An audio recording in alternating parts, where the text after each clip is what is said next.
Uh, I think we're going to have a very good show tonight, I must say. What, do you want me to repeat my drunk stories? That could be a great intro. Oh, my goodness. Yeah, Troy Those of you that tuned in last night know knows I Friday night. Oh, maybe I last night was tied one on mine. really good on Friday. Well, Oh, no, see, that's the other thing, Boomer, that I don't think a lot of people. I mentioned this last night. It might not have been so bad as long as you were on YouTube. But we went into extra innings on Rumble on Friday, and it was just downhill from there. So, guys, just remember, if you enjoy, watching me drink on Fridays on YouTube, follow me over to Rumble and see how off the hook it gets. time to. What's that time to what? Oh, Oh, oh, yeah. wait a minute. Never mind. Sorry, my YouTube caught up, and then I heard you saying the same thing twice, but I thought you were speaking again. No, I wasn't. Yeah. Always remember you got to mute the I YouTube thought I because did. Anyway, time to pile on the sriracha sauce, jalapeno peppers, and red hot chili because things are about to get spicy with the Geeky Geezers. Thank you for that very intro. possibly, very possibly. Rosefar, if you get a chance, you should either go to Rumble or at least you get the first couple hours on YouTube. I posted in the chat for our retrospective on Canon films on Last Call on Friday. Troy and I talked about Canon movies. Kind of a mixed Golan, bag on those. Golan and Some Globus. great memories, some memories. You know what I am gonna say?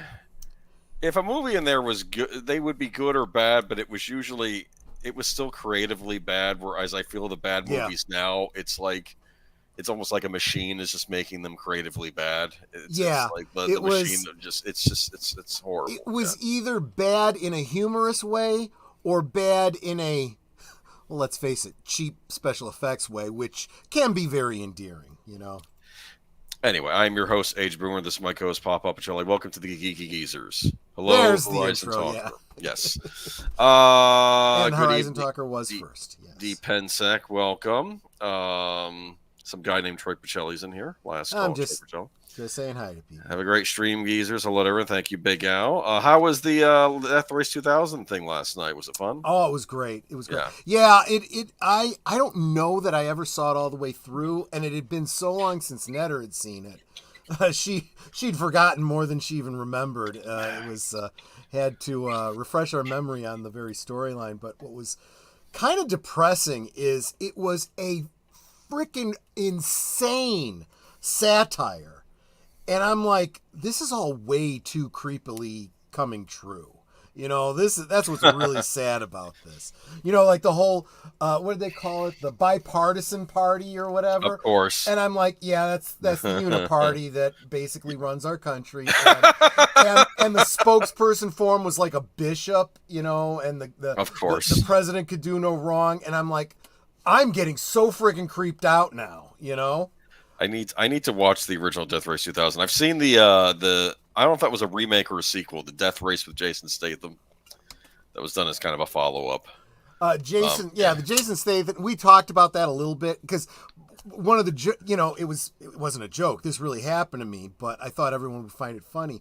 I get the movie ready, but I also go out and download the subtitles because we're talking over the movie. So I figure for the sake of people, they can at least read the subtitles if they want Right. to follow along, right? And Yes. I spent, like, I swear, 20 minutes, and I'm downloading, and none of these subtitles are matching up, and I'm like, what the hell? Only to figure out I was downloading subtitles to the Jason Statham film rather than the Sylvester Stallone, David Carradine film. I'm like, oh, for F's sake. Oh my goodness. But I couldn't join you, but I was watching a movie with my mom. We were watching. I decided I would go with the canon classic, Uh-huh. Firewalker, with Louis Gossett Jr. and Oh, Chuck yeah. Norris. Yeah, yeah, Let's see yeah. how it held up. I was a little angry though. As you know, I am a subscriber to Paramount Plus, Sure. and Oh, here we go. it's not on Paramount Plus. Of course it's not. But the free thing, I don't know if it's Pluto TV or whatever that Paramount owns, it's on there. And according to Roku, it should also be on Paramount Plus because they own both services. Can't you give me the version of it without the stupid commercials on the thing I pay for, Paramount? On the thing you pay for. Can you do that for me? You own the movie, put it on there. We will have plenty of time later in the stream to pile on Paramount and how you know why streaming's not doing well, because nothing's people buy it thinking you're going to get access to all this back catalog, and it's not there. Well, it's also the why people not paying for it get it because it's on the free service. It's ridiculous. This is why people are leaving the paid services, and they are literally dying. We'll talk more about that when we get to that. We've got a couple stories about that later in the stream. You know what I'm seeing commercials for? I'm seeing commercials for, no offense to the ladies in our shop, but feminine hygiene products on the commercial breaks for this movie. And I'm thinking, this is a buddy adventure movie. Let's be blunt. This is, okay, I don't want to say it was a guy movie, but kind of. Yeah, so why am I seeing this stuff? I can explain the why. And it also speaks to why these services are not doing well. They don't have a lot of sponsors. Not only are you going to see a bunch of stuff for a bunch of crap that has nothing to do with you and your demographic, but you're going to see it over and over and over again each commercial break because they've only got like one or two sponsors. That's the problem, and that is not enough to keep these services viable. Yeah. Anyway, Firewalker, good enough. That's how I would grade it. Yeah. Good enough. This is an example of them trying to do their Indiana Jones knockoff, but it's better because it's not really aping on Indiana Jones too much because it's modern times. It's a buddy movie instead of it being a modern treasure hunters rather than setting in the 1940s or whatever. Yeah. So it's doing its own thing. It did the whole had the whole Mayan Aztec thing going on, which I always find interesting. So there we go. Cannon also did another couple of Indiana Jones-esque films with Sharon Stone. We talked about those. Yes, the Alan Quartermain movies. Yup. Which are not good. No. And I watched. I think I watched the City of Gold one because, again, as a kid, I was always sucker for anything Mesoamerican. Right. Like with and this is also terrible. This was worse than King Solomon's Mines, and that was awful. And I just don't know. Like someone said, that's the worst movie Richard Chamberlain was ever in, King Solomon's Mine. And I said, I can think of a worse one, and that's the follow-up. Yeah, well, that's true. That's absolutely true. Anyway, here we are. Welcome, Connie Cleary, Curtis Selby, Lady V. Elements, Steve Pensek, Luddites Are Us, anyone else that I may have missed. Zootopia. Oh, Luddites Are Us. Welcome, FKHC 2005. I don't know if I've seen you here before. Maybe I have. You said Zootopia, right? Yes. Spicy Peach. Welcome, everybody. Yes. Welcome, everybody, to Geeky Geezers tonight. And Netter's over here going, me too, me too. And Netter of Netter's Network, last but certainly not least in my call out tonight. Spicy Peach says, hey, yes, y'all geezers, keeping it juicy. Well, when we get excited, it does get juicy. That is true. We're both Gen X, despite my name.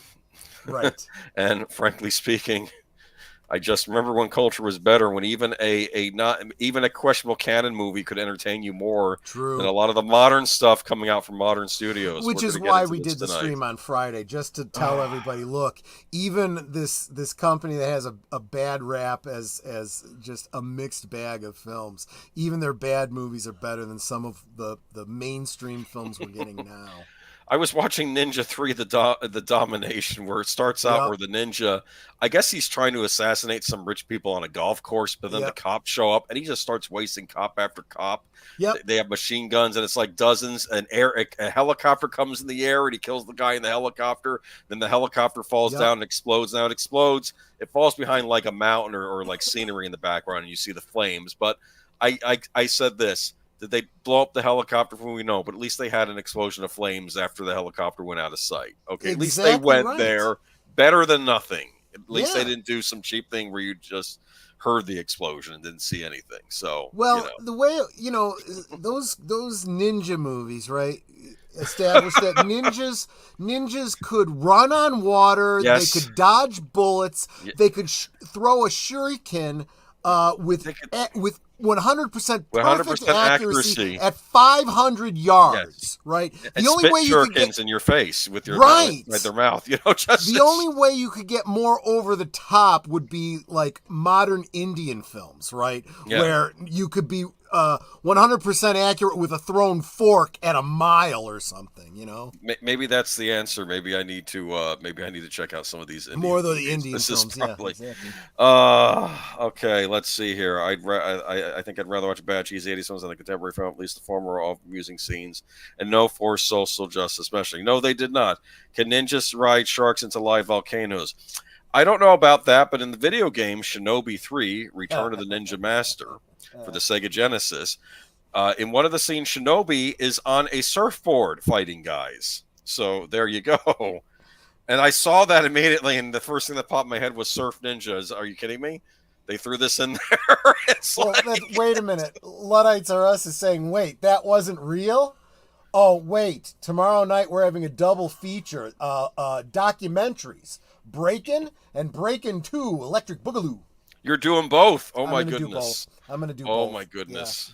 Yeah. You can see how things went and how two very different films, yes. Breaking 2, Electric Boogaloo. Anyway, we're not here to talk about canon films. You want to hear us talk about those, check out the stream Friday or tune in tomorrow night on Troy Pacelli's channel. But here we go. What are we going to talk about tonight, though, Boom? Tonight, well, here's our little Geeky Geezers thing. Look at this preview. Yeah. Looks like some exciting stuff there. I guess. I'm sorry. I heard this Godzilla movie, Kong movie, is the worst one. I would say, from what I've heard, though, even if as the worst one, it's not that bad. It's still entertaining. They said it's entertaining in the way a bad Godzilla movie from back in the day would have been entertaining, but you know it's not as good as like Godzilla -1, which still has no video release. Right. But here we go. Let's move on. Let's talk. SCTV. We're doing SCTV for the good old days. Look at this. I believe to the left is Gilda Radner. No. That's not Gilda Radner. Andrea Martin. Andrea Martin. I apologize. I get those confused. Andrea Martin. See, that's the thing. You had SCTV in Canada, and you had Sarah. Gilda Radner was SNL. My mistake. Yeah, was here in New York, and and there were definite parallels there. Right. Got John Candy, Martin Short, Eugene Levy, and then Joe Flaherty at the bottom there, which we're going to talk a bit more about and some sad news regarding him. Here's another poster too I have of them outside of their characters. Look at that. That's Rick Moranis. Catherine O'Hara, who I'm not going to lie, I had a bit of a crush on. I know. I was just you sent me because what you sent me was the clip that was exactly the one that I thought of when I thought of Count Floyd. It was that one. And I was like, oh my God, I'd forgotten how hot Catherine O'Hara was back then. Yeah, no, she's a nice looking lady. This isn't related to SCTV, but on Showtime, there was this brief 3-episode series called Really Weird Tales, and it was like their take on the Twilight Zone, right? Right. And it all starred SCTV alum in these like Twilight Zone-esque or like Tales from the Dark Side of stories, but they were ridiculous. John Candy was in one, Martin Short was in one, and Catherine O'Hara was in one, and Joe Flaherty was the host. He was like the Rod Serling guy introducing each episode. Yeah. And like there's one where he's like smoking a cigar outside a courthouse and he's doing the intro like, oh, people, paranoid. And then everyone rushes out of the courthouse and like he gets his pipe knocked into him and his suit catches fire. Exactly. It's like how he's not supposed to be in the scene. Like whenever Rod Serling's there, he's not interacting with the crowd. He's sort of just this narrator. And then he got hit by the crowd. I thought it was funny. But SCTV though, wonderful Second City television. Let's not overlook. We got Dave Thomas in the lower center there, and Rick Moranis. Yes, I mentioned. Yeah, he got his start here. So it's weird when you're a kid. These are all of our comic actors, and some you knew from SNL, and some you knew probably came from SCTV, which I guess was like the Canada version of SNL, right? And I'm trying to remember how we saw. Was it on Comedy Central or something here in the U.S.? I don't know. No, they would play it on regular TV. Maybe they played it. who knows? Perhaps the network. I know I caught some episodes on regular TV when I was a kid. What Yeah. I think happened was, or maybe maybe it was on Showtime or something. Maybe it was on a cable channel. Oh, You're it could right. have been cable. Yeah, I yeah, remember yeah. my dad recorded some of them. He recorded one of them that was a Godfather parody. Remember that one? But it was about Luciano Pavarotti instead. It Okay, okay, okay.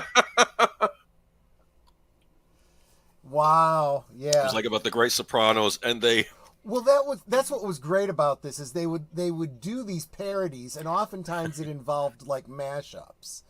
yeah, and this one, he's like the one guy said, "No, I will not host Pavarotti or whatever here." And he mentioned how there was this young lady, that he knew, a young, she was beautiful, perfect. And you know what happened when she got to know him? He ruined her. She got fat. That's what he said. Like Yeah, in the original Godfather, I guess he said Johnny Fontaine was that the Sinatra stand-in in the Godfather movies, yeah. or the Sinatra S type character, where they complained that he ruined some young girl that he wanted to be an actress, and and I think you still end up with the horse's head in the guy's bed, but he says Wilbur, Wilbur when he wakes up. And it's bad. I was a big fan of the Count Floyd shorts, though. They might have been my I favorites. think probably the biggest difference between SCTV and Saturday Night Live, they were both sketch shows with great comedians, Yes. but unless I'm mistaken, SCTV was not live the way No. Saturday Night Live was. So the sketches were all pre-recorded. Yes. There was I sent you in follow-up to that one Count Floyd. It was another Count Floyd that was doing a parody on the old foreign horror films, that are really, really artsy. And you had everyone talking in this faux foreign gibberish, which, if you're paying attention to it and reading the subtitles, very, very humorous. But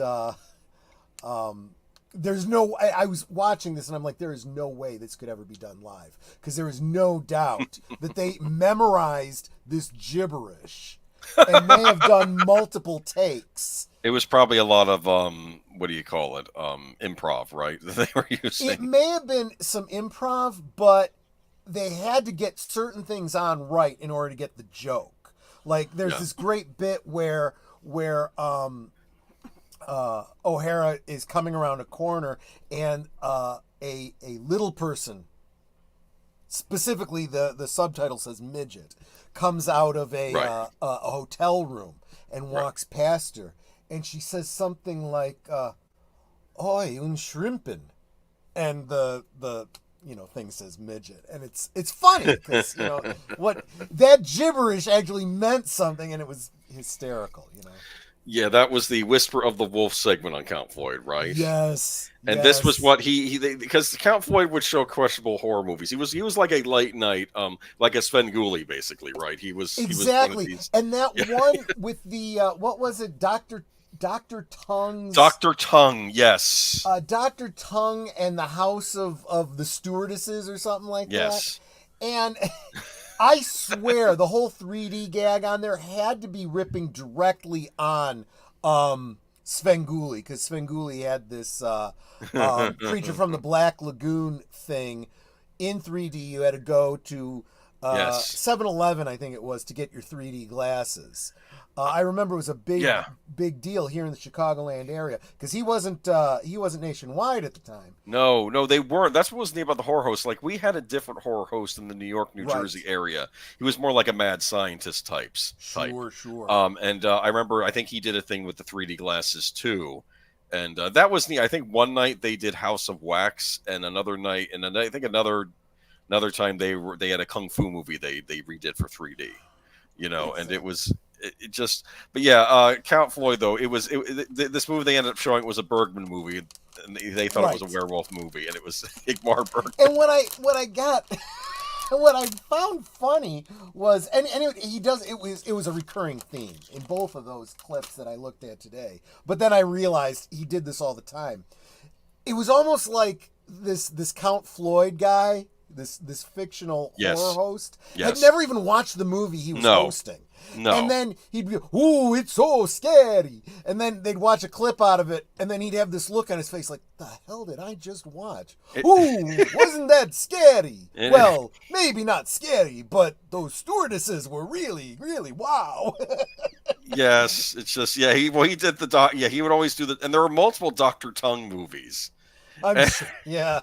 Like there was Dr. Tongue's House of Cats, where he God. gives Catherine O'Hara a potion, and then she just turns into a cat. It's so stupid. But you know what the trouble is? They're making fun of these movies, and I guess it's supposed to be like a series of movies that was made in the 50s, I guess. Sure. But sure.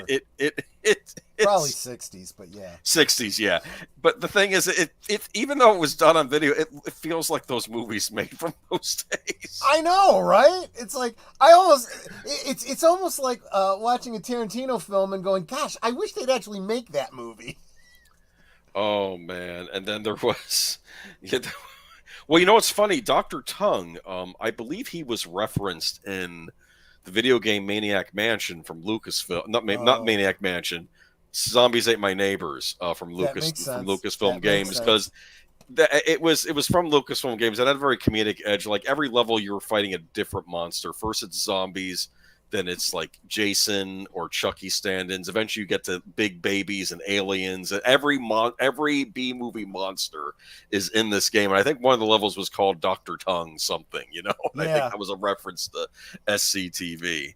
Oh, man, though, this is funny. I do dearly miss it. We have Ed Grimley there. I was just going to say, Ed Grimley, who that character went on to do his own show, and there was a cartoon based on him. Don't know if you ever caught the cartoon. I sent you the intro to it. It was a neat little cartoon. I did not watch that, but I did watch the cartoon back in the day. So. Oh, okay. I was a kid when the cartoon was on, and we had some pretty cool. There were some cool cartoons in the 80s that were kind of these weird things that none of the other kids watched. I would always say, "Have you seen the Ed Grimley cartoon? It only lasted 13 episodes. It was actually a Hanna-Barbera production." Yes, it was. Which I didn't realize. And they had Count Floyd segments on this cartoon, except he had but it was more like he had a peanut gallery of kids, like Howdy Doody, right? Right. And he would show some scary cartoon, and like there's this one where there's this headless mummy, right? And the headless mummy is going after the explorer, and the one kid raises his hand. If he's headless, how is he going to find the explorer guy in the pyramid? Yeah, it sounds like. Well, it's really scary. That's not scary. That doesn't make any sense. And the kid's like calling out the logic.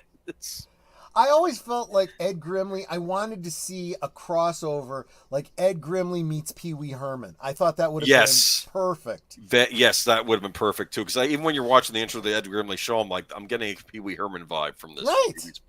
From Pee Wee Herman's Big Adventure. And I'm sure they must have inspired each other. I wouldn't say one ripped off the other. No, I'd say there was a definite synergy there. I think the idea is they're both these man-child type characters, right? Yes, is that what I get the impression from?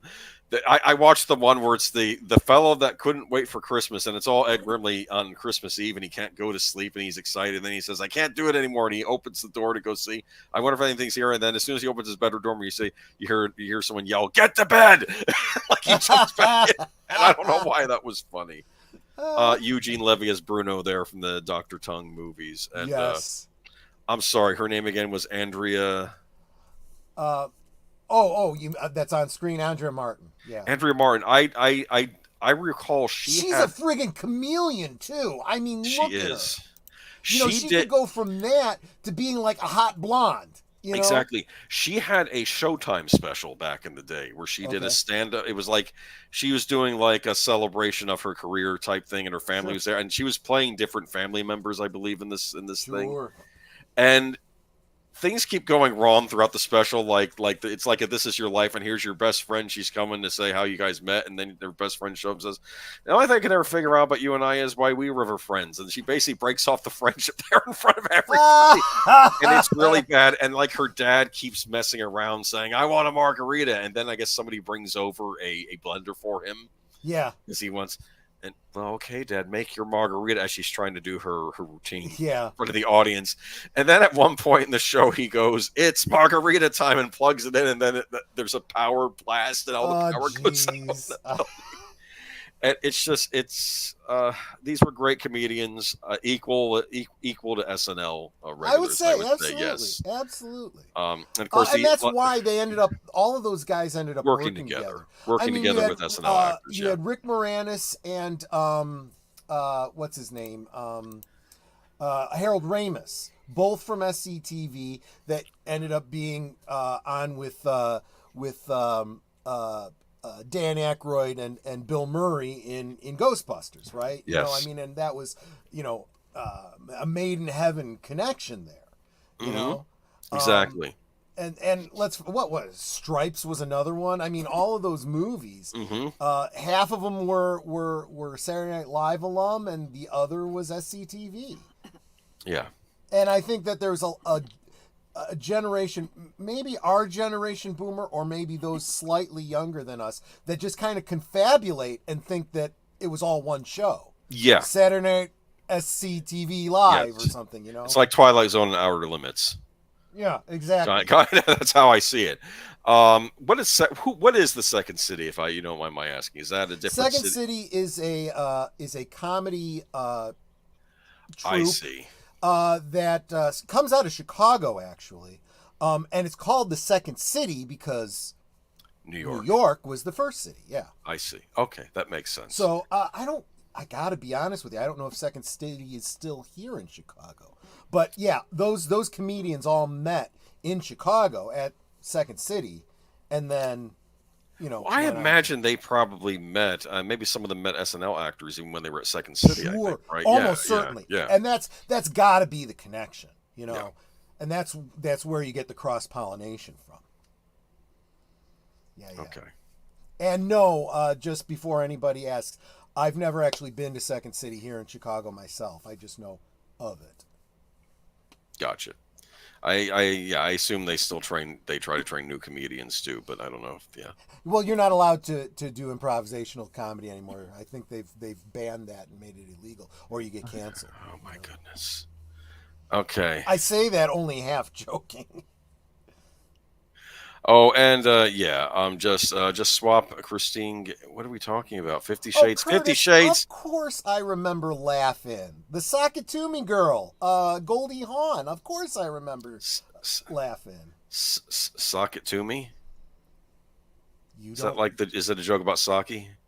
No, no, no, no. That's what Austin Powers said. Sake it to me when he's over in Japan in that scene. Remember? You you okay? I didn't know that you had never seen I've seen Laura a Martin's couple Laugh-In. episodes of Laughing. The whole Sakatumi thing was kind of like you can't do that on television when they say I don't know they get it with slime, but in Rona Martin's Laugh-In, they'd say it's Sakatumi time, and then Goldie Hawn would come out and do some go-go dancing. Okay. But yeah, okay. Oh, I see. Well, we love go-go dancing is perfectly acceptable. Oh, and let me tell you, she had that bathing suit and all, and these flowers painted on her. All right. Who else remembers laughing? Well, Troy does. Obviously, I am That far applies to older In than Living everybody. Color and Mad TV. Some people combine them. Yes, You're right. Very similar. yes. Oh, Mad TV. My favorite skit on there was the Lord of the Rings characters versus the Cold Mountain characters. Did you ever see that one? That doesn't ring a bell for me. No. Oh no, it was Family Feud, and it was Family Feud. It Oh, was a that Family makes Feud game sense. show, and it was I the can Lord see of the that. Rings characters versus Cold Mountain, which was a Civil War movie, right? And Oh, yeah, yeah, yeah. and they had the host Family Feud says, "Ah, look at this! They took on Middle Earth," and then I guess the Renee Zellweger standing character says, "Well, they'll never take on Cold Mountain. They'll never take Cold Mountain," and they get all angry. Like, and there's a scene where like I think there's question about sitcoms and Gollum is telling Frodo, "Say Fonzie, Master, say Fonzie," and Sam says, "No, it's a trick, it's a trick." And then he says Fonzie, and they lose the point, and Gollum laughs. And then I That's think it funny. ends with, I guess, John Boy, whoever it is, the Confederate guy, finally coming home, and then Gimli gets angry and throws an axe to the back of his head. It was a funny segment. I recommend that, but good sketch comedy. Yep, yeah. Unlike the kids sketch comedy, I guess that could have led into that, but we'll lead into Joe Flattery in a minute there. Oh, just so you know, I don't know if you have time to answer. Maybe you can answer in the chat, but Sam Proctor had a question. about what's the Cosme. question? It's a Cosme question. But let me take a look. well, there's no rush. You can answer it whenever. Do it later. I don't know. Okay. But I do have some sad news to announce tonight. Happy Gilmore and Freaks and Geeks star Joe Flaherty dead at 82. So I guess that kind of brings a downer on this. I'll go ahead and read a bit from this, and then then we'll get into it. Big fan of him. Great actor. Some of you who might remember seeing him in Back to the Future 2. He's the one that shows up at the end of Back to the Future 2. Says, "I have a letter for you." Remember? Yes. Oh, that's right. Yes, Joe Flaherty, the actor, writer. He says, "I got something for you." You don't know if it's a gun when he's bringing it to the party flying. It's a letter, yeah. Joe Flaherty, the actor, writer, and comedian known for his roles on the Canadian sketch comedy series Second City Television and Freaks and Geeks, has died. He was 82. Flaherty's daughter, Gudrun, confirmed the news to Variety in a statement through the Comedic Artists Alliance, claiming her father died Monday after a brief illness. The alliance had previously raised funds for Flaherty to receive a 24-hour care provider. After a brief illness, he left us yesterday, and since then, I've been struggling to come to terms with this immense loss, Gudrun said. Dad was an extraordinary man, known for his boundless heart and unwavering passion for movies from the 40s and 50s, she continued. His insights into the golden age of cinema didn't just shape his professional life. They were also a source of endless fascination for me. In these last few months, as he faced his health challenges, we had the precious opportunity to watch many of those classic movies together, moments I will forever hold dear. You never know. Like I said, we're never owed another day, as Troy says. So, if you have loved ones, if you can, make time for them when you can, all right? Spend time with them. The Post has contacted reps for Flaherty for comment. Flaherty won Emmys in 1982 and 1983 for his writing on SCTV. In 1996, he portrayed Donald, a heckler in Happy Gilmore, alongside Adam Sandler. He went on to portray Harold Weir, the no-nonsense father of two awkward teenagers, in the TV comedy Freaks and Geeks from 1999 to 2000. I considered it more of a dramedy than a comedy, but Flaherty was ill before his death and opted to spend the remainder of his life at home instead of in a care facility. His SCTV collaborators, including Martin Short, helped raise funds for this care through the Comedic Artists Alliance by posting on social media. "We are writing to our friends because we believe SCTV meant something to you, and that would not be the case if we're not for Joe Flaherty." Short wrote at the time, "He was a mentor, a director, and an inspiring improviser who gave us many of the tools we are still using in the careers he helped kickstart. He made us all laugh." Rest in peace, Joe Flaherty.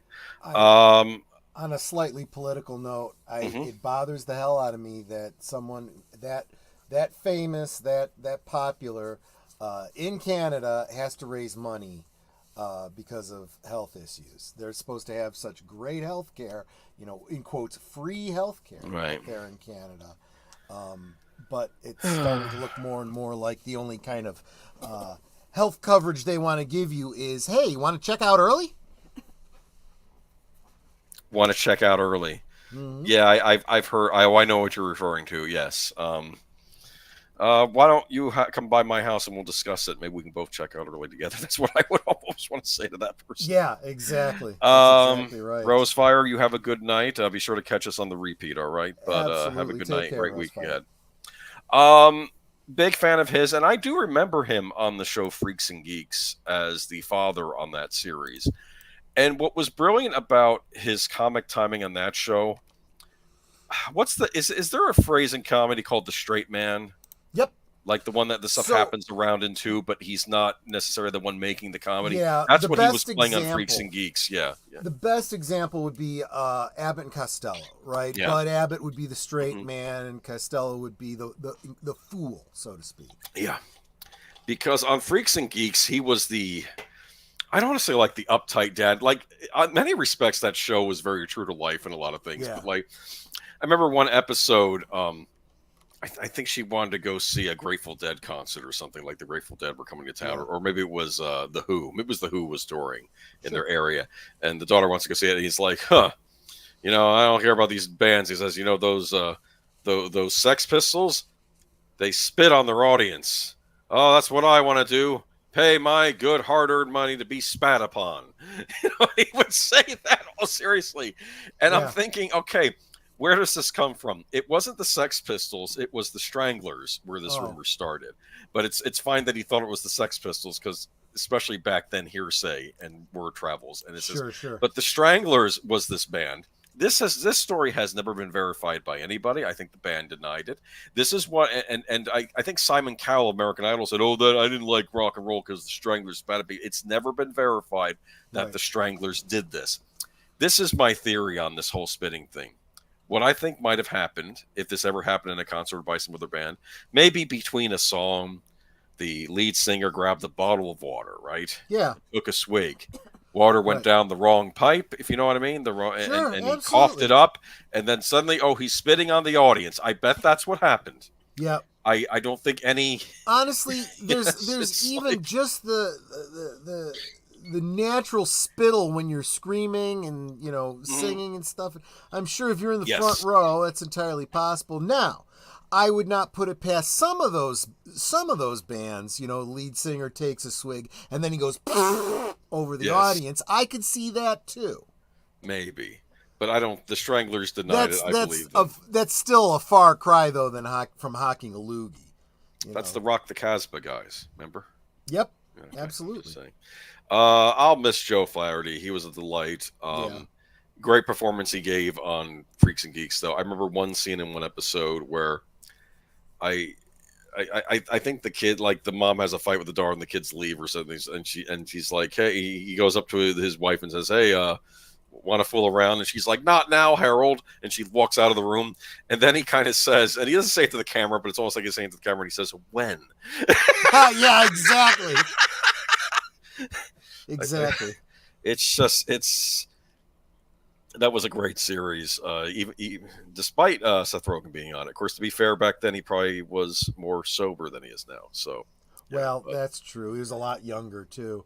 yeah, And I'll tell you, see, that's something else that you make a great point there, is that Joe Flaherty was a goofball on SCTV. Yeah. The fact that he could then turn around and play the straight guy Yeah. in Freaks and Geeks kind of shows you that range. He was kind of a comic genius. I mean, that, honestly, I got to tell you, being able to play the straight guy and being able to play the goofball, both, is kind of like being able to play the guitar and the piano both well. Yes. That is not an easy skill. So that just shows you how talented he was. Yeah, it was a funny show. I remember one scene. It's like his daughter says, "I'm a Democrat," and he says, "Yeah, wait till you have some money, then you'll be a Republican or something." He said, right? He owned his own business. Honestly, on the and show. now I feel the same way, except now it's I want communism. Yeah, well, wait until you find out what communism brings you. Yep. So here we go. Now we move on. Do you see this picture? Oh my God! What does this symbolize? It looks like Disney. Everyone's got. I think WDW Pro had it on fire. This actually is a picture taken from an abandoned, I think, Chinese knockoff Disney theme park. But I thought, oh, this is perfect. This is what Disney. That is perfect. This is what I think of when I think of Disney these days. So look at that, huh? It's not very far from wrong. One of the things that we didn't get into, just honestly, I gotta say, was because I was tired of sending you every week an article about another lawsuit against Disney. They're all over the place. There was one because somebody got thrown from a the ride. boat. I almost sent that to you, and I decided no, we got to see you had the same exact thought, and it's like, and there's so many things that are starting to happen. People getting injured because they aren't upkeeping the park. He got thrown into a garbage can. Yeah. Which I thought was funny, and I'm like, I can imagine like some of the cast members maybe laughing at him when they're not supposed to be doing that. I'm not saying that happened. I'm just saying. I know. It's like a scene out of a movie. They need to maintain the parks. Yes, they're not only maintaining the parks, but they're charging way more for them. If you're charging that much money for them, it was cheaper and they were safer back 20 years ago. They need to. I'm sorry. Spend money on those parks. They don't care about the parks. They're not focusing. The thing they're focusing on is the stupid streaming service. They have already given a peek behind the curtain. There is no secret. They are not spending their money in the U.S. They're spending it over in China. Wow. To build the China park that they don't even own. the CCP can literally take from them at any time they want to. It'll be interesting when that day happens. Yeah, and it almost certainly will. Billionaire hedge fund manager Bill Ackman, who is the CEO of Pershing Square Capital Management, accused the Walt Disney Company of leaking shareholder votes amidst the company's contentious proxy battle against Nelson Peltz. Yep. Not only did he accuse the company of leaking shareholder votes, but he also called for an SEC investigation into the matter. Ackman expressed his thoughts on X following two reports in the Wall Street Journal regarding the shareholder vote. First, at the end of March, the Wall Street Journal's Sarah Krause, Robbie Whelan, and Lauren Thomas reported that Nelson Peltz had taken the lead in the vote with just over 22% of shares cast. The trio reported among those who have already cast their votes, Peltz leads Disney director Maria Elena Lagomasino, while Rasulo, the other name on the Trajan slate, has so far failed to gain much of a foothold with shareholders, these people said. A Disney spokesman responded to this report, telling the outlet that leaking the vote count was a quote-unquote a highly inappropriate attempt to sway votes. Lauren Thomas and Robbie Whelan followed up that initial report with a new one on April 1st, noting that Disney had taken the lead with more than half of all shares voted, according to the people familiar with the matter. Specifically, the outlet reported that BlackRock had thrown their support behind the Walt Disney Company. BlackRock reportedly controls a little more than 4% of the Walt Disney Company. Not only was BlackRock supporting Disney, but T. Rowe Price was reportedly set to throw its support behind Disney as well. The money manager controls about 5% of the company. So that's already 9% on there. Ackman reacted to these leaks, writing, "There have been a few recent articles in the press about Disney winning its proxy contest with Nelson Peltz based on early election returns that have been leaked to the media. We don't have an investment in Disney, but I thought it useful to point out the inappropriateness of these leaks to the press." He continued, "Only the company and its advisors have access to how shareholders have voted before the day of the annual meeting. My understanding is that it is illegal to release the outcome of the vote prior to it being finalized, as it has the effect of manipulating the outcome. Here the company and or its advisors have leaked that Disney is winning the contest. It is really inappropriate that they have done so." Ackman then explained that he believes the Walt Disney Company or its advisors have leaked the votes. And how does one know that it is Disney and or its advisors that are the source of the leaks? If Peltz were winning, there would be no leaks to the press. He reiterated the reason why the progress of an election for directors must be kept confidential until the results are final is that leaking results can affect the ultimate outcome. He elaborated, institutional shareholders worry about offending the management by voting with an activist. Think about it. They're worried that they'll especially think about it, especially if they lose with this vote. Well, here's the other thing. BlackRock is an investment firm. So Yes. they are not stupid enough to believe what so many people in the media believe. When you say the word activist investor, that doesn't mean what most of the media and the people consuming the media think it means. It doesn't mean coming in and trying to bring about political change and messaging. It's about actively trying to make a company more profitable. That is, I am a hedge fund manager. I want to see Disney become more profitable so that all of the people investing in it will be more profitable. You know, that's what they mean by activist investor. And you would think BlackRock would, be like, yeah, we want that too. That tells you something about BlackRock too, which, by the way, everybody, they've been kind of hurting lately too, as people are starting to go, maybe I don't want my mutual funds in BlackRock anymore. I don't know when this ends. Oh, we'll have to wait until after the next article to really start talking about that. But what I did want to say about this one in particular is that we're talking about a guy here who is not unaware of the consequences of his actions. For this guy to come out and basically say, this is illegal and the SEC should be investigating, he puts himself at a certain amount of jeopardy of the equivalent of a slander case. Mm-hmm. Disney could, in theory, sue him. The problem is they won't do that because then it would have to go to discovery. They would have to prove that, what he said is a lie. And he probably has some proof that it's not a lie. He wouldn't have said it, in other words, if he didn't think he could back it up.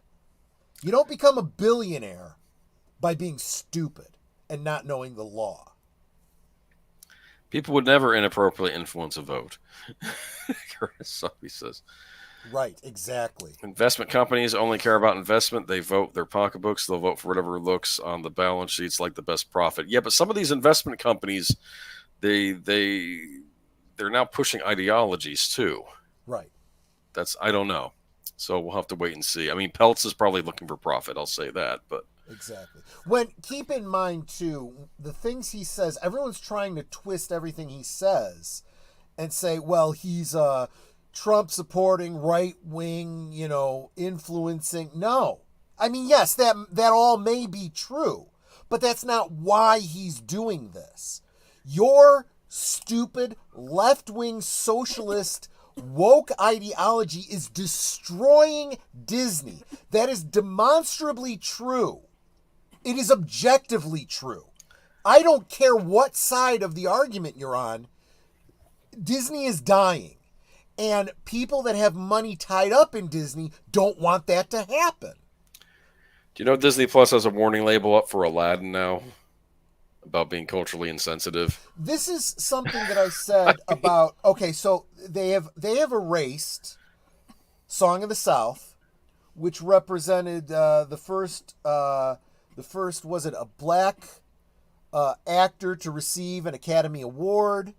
It represents real African/African American folklore that was kept alive by the existence of Song of the South. So they're wiping out a whole segment of black history, right? For fake reasons. Absolutely fake reasons. Tell me why Song of the South is somehow objectionable, and I will tell you you're flat out wrong. And I will prove it to you. But let's wipe away black history.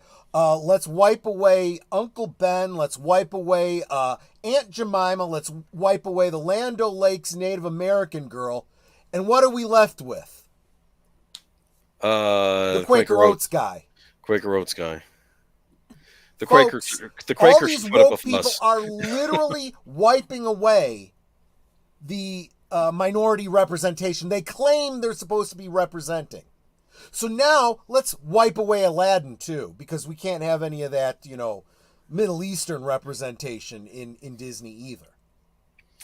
They want to wipe away all the actual progress. See, they call themselves progressives, but this is why I call them regressives. They want to turn back all the actual progress that has been made and return us to the birth of the nation. Just saying. Aladdin changed lyrics to the opening song well over a decade. Yeah, they do that. They do that with their own stuff. Trouble is when they start doing it with, I don't even like when they do it with their own stuff, but then they start censoring stuff like the French Connection. Let's do this next article. You want to go and post it. As Absolutely. Disney wins proxy battle, Wall Street is wait and see on if Bob Iger can land succession. Are you excited about the idea of a successor? Sure, Chapek was at one point. Unfortunately, at this point, any successor would simply be a stand-in for Iger. So, absolutely not. It should be Kathleen Kennedy. Just put her in charge of the whole thing. Actually, at this point, he's probably going to be smart enough to make it a fall guy of some kind. After Wednesday's annual shareholder meeting featuring CEO Bob Iger successfully fending off dissident investors led by Trian's Nelson Peltz, Wall Street experts are gaming out the next steps Disney may take as it plots out room for growth. Analysts took stock of the vote's impact and outlook for Disney, its stock, and its management team, led by Iger. Succession planning and the need to optimize streaming and pay TV profits are among the key priorities they outlined. Disney shares closed down at 3.1% at $118.98 on Wednesday, but they were up slightly in Thursday pre-market trading. Moffett-Nathanson analysts Michael Nathanson and Moffett-Nathanson analysts Michael Nathanson and Robert Fishman. I'm sorry. Don't you think that's favoritism? You hire a guy with the exact same name. Just joke. Okay. Anyway, they maintained their buy rating on Disney shares, but increased their stock price target by $10 to $135, citing a high market multiple and increased conviction of our full year 2025 earnings per share estimates. Now, we don't give out advice on this channel, but what do you think, Troy? Buy some of those shares now? You want to get back into the it's interesting. You finish up here, and I will do a little bit of analysis for you here. Addressing the stock's outlook, they shared, while it might have been admittedly taken longer than we first expected back when we upgraded Disney to buy on the night of CEO Bob Iger's return, we believe the company is finally focused on fixing the key challenges that were left behind by the prior CEO, Bob Chapek. Yeah, they keep trying to throw him under the bus, keeping in mind that anybody who is actually doing any serious investing in this company already knows that's a bunch of bullshit. Yeah. That Iger was in charge the whole friggin' time. Iger and his management team have outlined 4 key priorities: reaching and ensuring streaming profitability, reinvigorating creativity, establishing the future of Disney's media businesses, including ESPN and other TV network brands, and turbocharging the theme parks unit. You're thinking that's turbocharging the theme park, so that's for China, right? Probably. No, based on what he said, let's face it. What is turbocharging? I don't know. How do you exactly? They don't either. It's bullshit. It's gilding the lily. It doesn't. There'll be a new flavor of Dole Whip available. I don't know. Yeah, exactly. Something like that. That to them, that's what turbocharging is. Exactly. We think the market is finally reflecting optimism that CEO Iger, along with CFO Hugh Johnston, will drive upside to Disney's long-term operating profitability. The Moffett-Nathanson has urged this starts with Disney delivering upon or outperforming its fiscal year 2024 adjusted earnings per share guidance of the last 20% growth and pacing ahead of its $8 billion fiscal year 2024 free cash flow guidance. Let's move on to later in the article because we're getting into word salad at this point. Absolutely. The Morningstar analyst also emphasized this is a different analyst. Yeah. Analyzed the need for succession planning. We have no doubt this is now a priority for Disney CEO Bob Iger, who is now 73, he wrote, adding, we suspect he will use this last chance to ensure the board undertakes a very thorough process and hands the reins to the best candidate. Stop right there. Let me translate that for you. That is their positive spin on it's time for Bob Iger to step down. Just saying. No, seriously. That is exactly what they're saying. This is the closest thing you're going to get to the market saying a vote of no confidence. And it goes on to say, analysts beyond Wall Street also chimed in on the priorities for Disney after the proxy battle. After months of distraction, Disney leadership can now focus on important unresolved issues, completing the acquisition of Hulu, achieving profitability in direct-to-consumer services, and what to do with their linear networks, opined Enders analysis analyst Gareth Sutcliffe. Yeah, and so now let's break that one down too. Now they can get on to trying to find the friggin' money to finish paying for Hulu that they don't have. Is this them screaming, show me the money? Exactly. The proxy battle surfaced useful ideas, recommendations. And remember, this was Iger's excuse. I can't focus on the Hulu thing right now because I'm distracted by this proxy thing. Okay. By this proxy activist investor. Yeah. Well, that's over with now, Bob. Show us the money. Finish the Hulu deal. Okay, apparently appointing a chief technology... Oh, well, let me do that with stock options. You mean the stock that just took a tumble, Bob? That's not worth what it was before? Which I'll get into in just a minute. It's because of the pandemic, dude. Oh, right. And Chapek. It's the Koof and Chapek is what it is. that horrible homophobe Chapek that just Yeah, hated diversity. exactly. The core message that Disney needs an overhaul of its corporate governance to better address succession planning as well as new energy and focus on growth was somewhat hard to reconcile. Mr. Peltz as a candidate aged 89, 81, but the question continues to be valid given Disney's torturous history on CEO succession. Sitcliffe wrote in summarizing his takeaways from the Peltz's board push and the lasting impact. In other words, we need someone new over there. That's what this seems like what they're saying. Yep. Let me see. Streaming will be one core focus. This Jamie Lumley argues. That's great because that's such a big revenue generator for Disney, right? So this it's is a big revenue generator for everyone, right? Is for Netflix. Anyway, so Third Bridge okay, analyst Jamie Lumley. Streaming will be one core focus. He argues streaming profitability by the end of the fiscal year is a top priority for Disney, but our experts are skeptical about the company's ability to deliver on its margin goals in the near term. I wonder why. Explain Lumley, it took Netflix over a decade of streaming to deliver sustainable double-digit operating margins and consider the challenges Disney's had in just minimizing losses. It may be a while before it can boast a comparable margin profile. That's a spot on. I don't have to translate that one for y'all. It's going to be years if it ever pulls a profit. If it ever pulls a profit. See, they got to get their friggin' heads out of their collective asses. And they got to start doing what they know they got to do. They got to start putting out shows people actually want to see. And they've got to stop the embargo on their entire back catalog. Put it all there. Make it worth people investing in you, in subscribing to you. There's nothing there anyone wants to see. You were just talking about this on Paramount. How you want to go see something, you're paying for their service, and it's not there. But it's on the free service they own that has the commercials. Exactly. So why should you bother paying for a service if you can get it for free? With Disney, you don't even have another option. It's not like it's even licensed to another company that you could go watch it on. This is what I don't understand, though. Disney has a back catalog with the Fox catalog. Yes, that's what I'm saying. But they have that on Hulu, I guess, or they have it licensed out to other streamers. I don't understand any of this.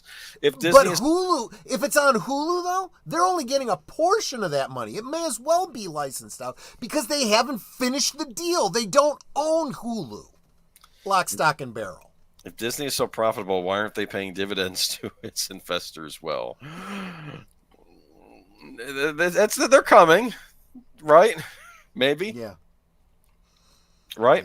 Yeah. No. You like his smile there? This is, I'm so freaking frustrated. You know what? Thank you, George Lucas, for helping this to happen, by the way. Yeah, absolutely. So let's back up to Tuesday.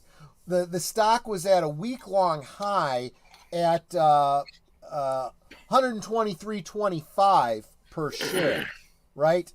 And then it steadily went down Wednesday, had a little bump just before the vote, dropped down to 116.50 after the vote.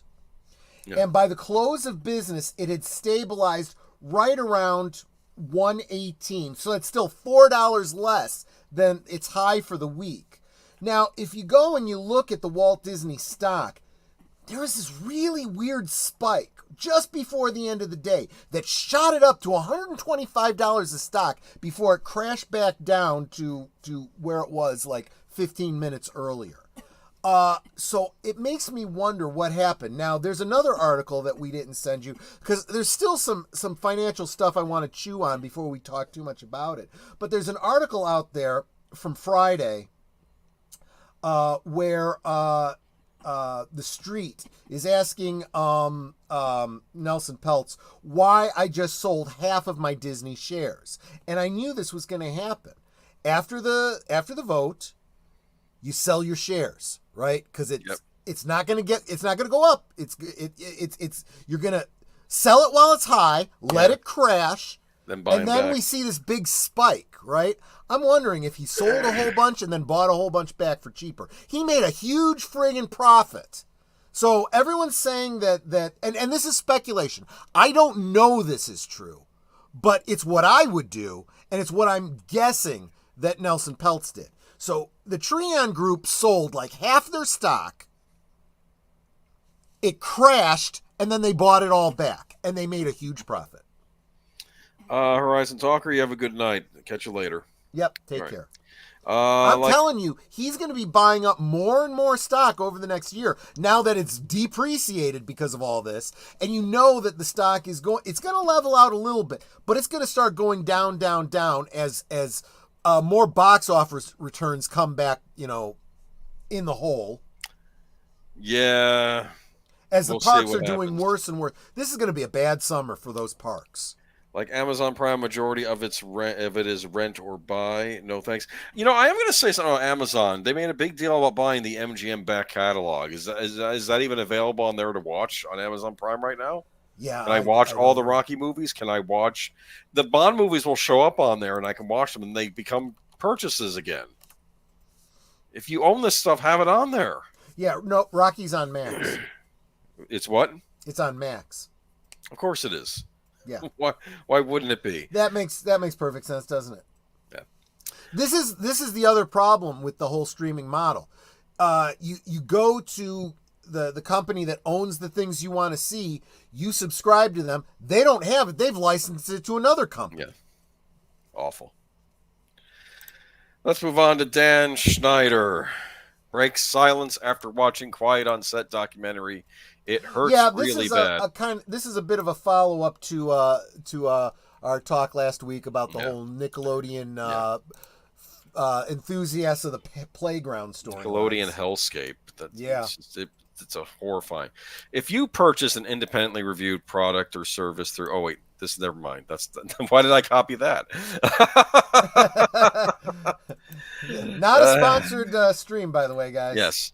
An apologetic and at times emotional Dan Schneider has broke his silence after viewing Investigation Discovery's Quiet on Set, The Dark Side of Kids TV, a 4-part docuseries that made claims about toxic workplaces for child actors and crews on Nickelodeon series he created and ran. Yep. Watching over the past few nights was very difficult. Me facing my past behavior, some of which are embarrassing and I regret. I definitely owe some people a pretty strong apology, Schneider told Boogie, who played Tebow on iCarly, in a 19-minute video interview that was shot after the former Nickelodeon producer watched Quiet on Set, which was aired Sunday and Monday nights on ID and Max. Is that the kid you fired without giving him any warning and he just wasn't rehired the next season? And then his mom was worried that you blamed her. Is that who he's talking about? It's terrible. Yeah.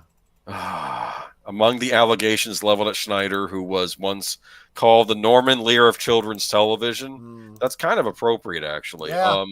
In the New York Times, include that he tolerated toxic workplace conditions and that he allegedly tormented and humiliated the cast and crew on his TV sets. When I watched the show, I could see the hurt in some people's eyes, and it made me feel awful and regretful and sorry. I wish I could go back, especially to those earlier years of my career, and bring the growth and experience that I have now and just do a better job and never, ever feel like it was okay to be an asshole to anyone ever, Schneider said in the video exclusively obtained by the Hollywood Reporter. You can watch the interview yourself if you feel like doing that. Yeah. Sometimes you wonder when people say if they could go back, if they mean it. I will say this. He wasn't responsible, I think, for any of the more unsavory stuff. He did bad enough stuff, but I don't think he was involved with the stuff involving the kids that was predatory, if I'm going to use a turn of phrase. Okay, yeah, I don't think he was involved. I don't think he even hired the main guy. Someone else had hired him.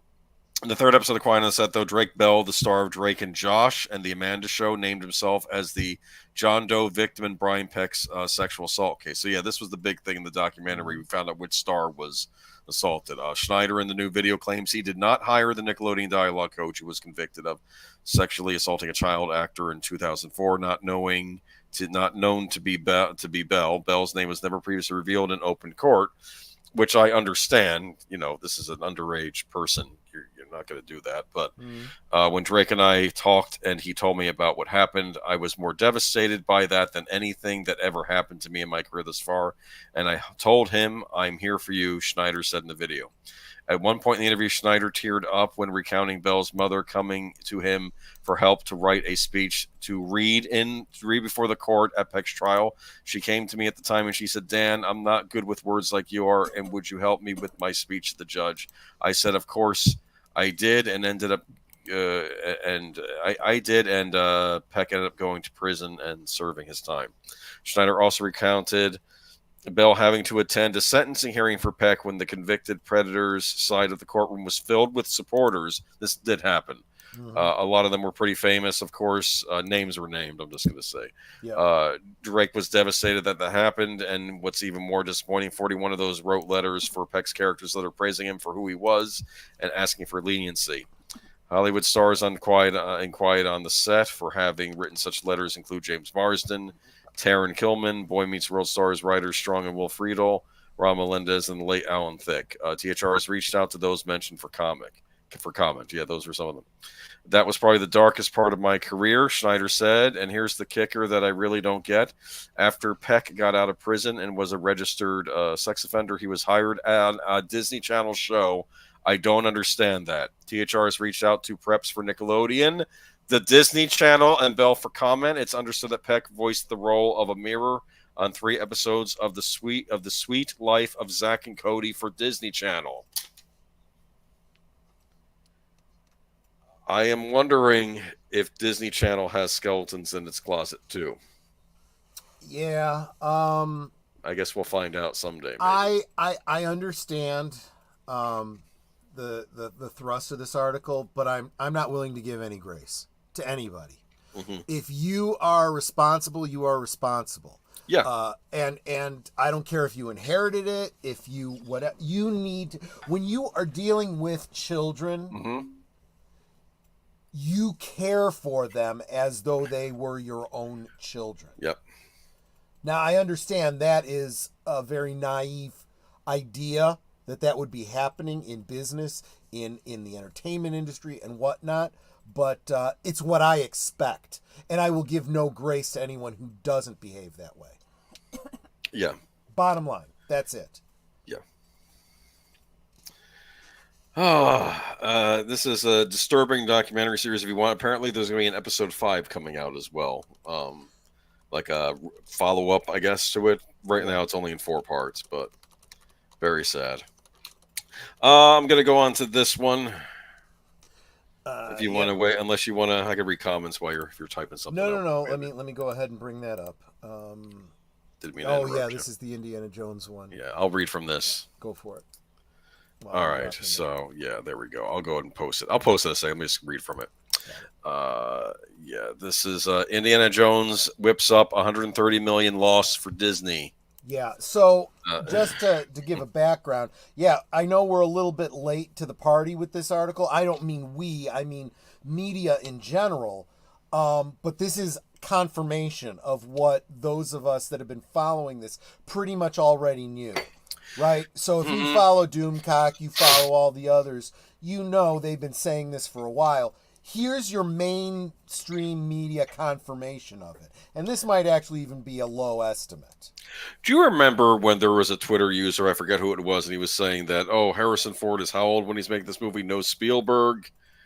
Yep. And Lucasfilm has a bad track record. This doesn't look good. And then James Mangold started tearing into him. Yep. Like in a rant that wouldn't go away on Twitter. That's not true, and blah blah blah blah blah. And yeah, it was Doomcock, and it was like, oh really? Okay, well we'll see. And sure enough, it's everything that Doomcock has said about Indiana Jones. I'm not saying everything that Doomcock says all the time is always 100%, but everything he had to say about Indiana Jones seems to have borne out, and. Look, numbers don't friggin' lie. Valiant Renegade was all over the budget on this thing. He and Mexican Iron Man already did all the breakdown. You cannot lie about those numbers. Like the picture I picked? Yeah, exactly. He's like, Luddites R Us pretty much summed it up. Dial of Dysentery was not a good film by any measure. And there's really no one that can argue that it was.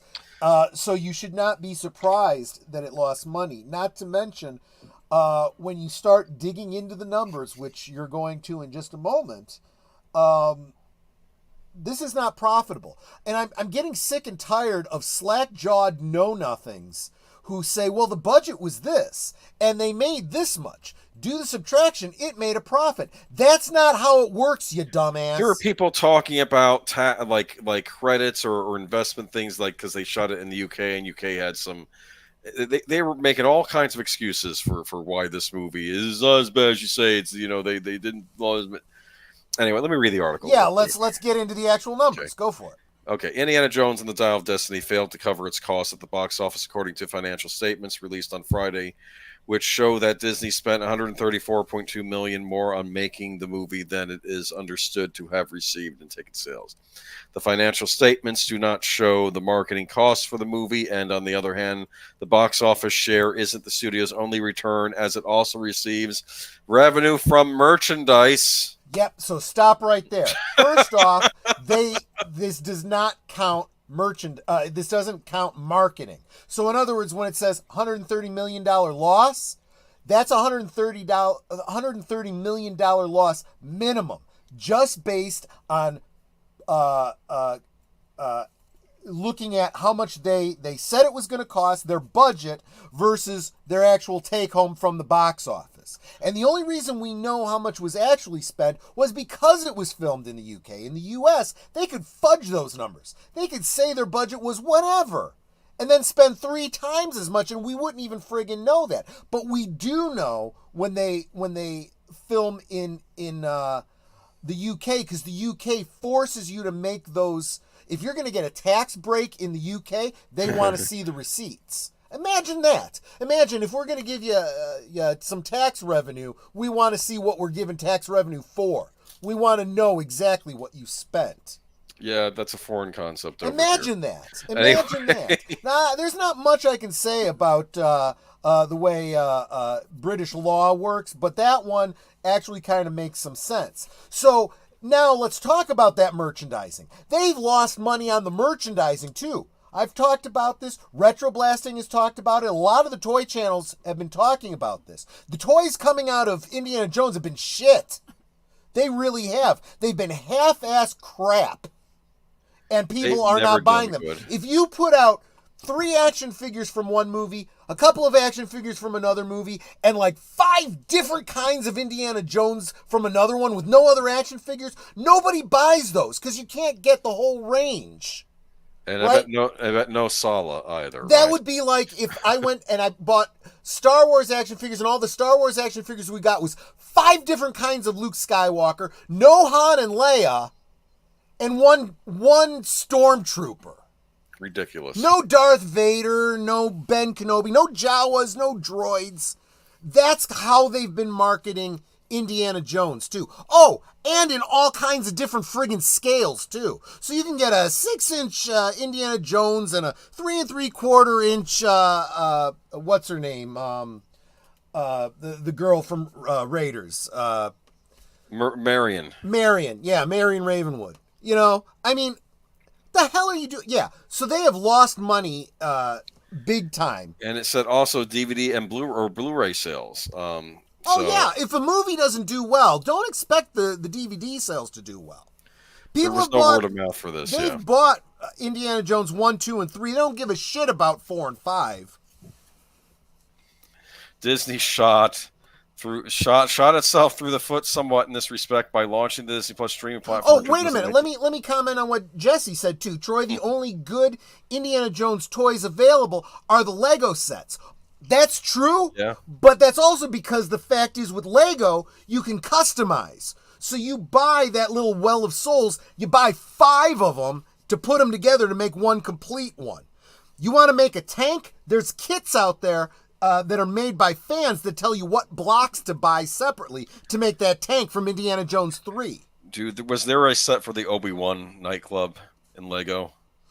I don't know if there was, but I would bet you dollars to baked beans that there's some fan out there that has a recipe put together so that you can make one yourself. We can't have nice things. I this Indiana Jones could have So still I'm been a not saying, and I'm moneymaker. not saying anything bad about those Lego sets. What I'm saying is that what you don't get in Lego, you can make yourself and you can improve on, because that's the nature of Lego. That's the brilliance of Lego. I don't own a friggin' single Lego set. That's not my bag, but I can certainly appreciate it. I'm It's sorry, like go when ahead. it's like when Kathleen Kennedy was quoted saying that she wants to turn Star Wars into a James Bond-esque series where they just make one every couple of years. And I'm Yeah. thinking you had a thing that was just like that. It was called It was Indiana called Indiana Jones. Jones. Yeah, Like you dumbass. Star Wars should have been these big epic trilogies that were planned Yeah. out and Oh, she wanted to turn Star Wars into something for girls. The whole rest of Disney is for girls. The whole concept of the princess movies is for girls already. The reason yes. that Disney bought Star Wars was so they'd have something for boys.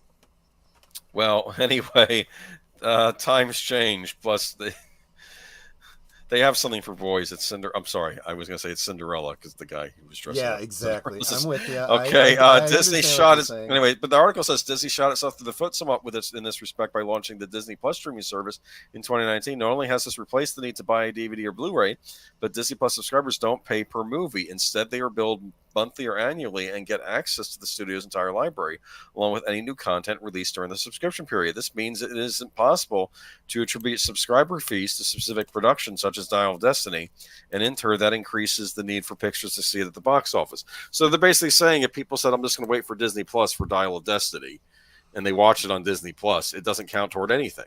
Yeah, exactly. That's what I've been saying about the streaming model all this time.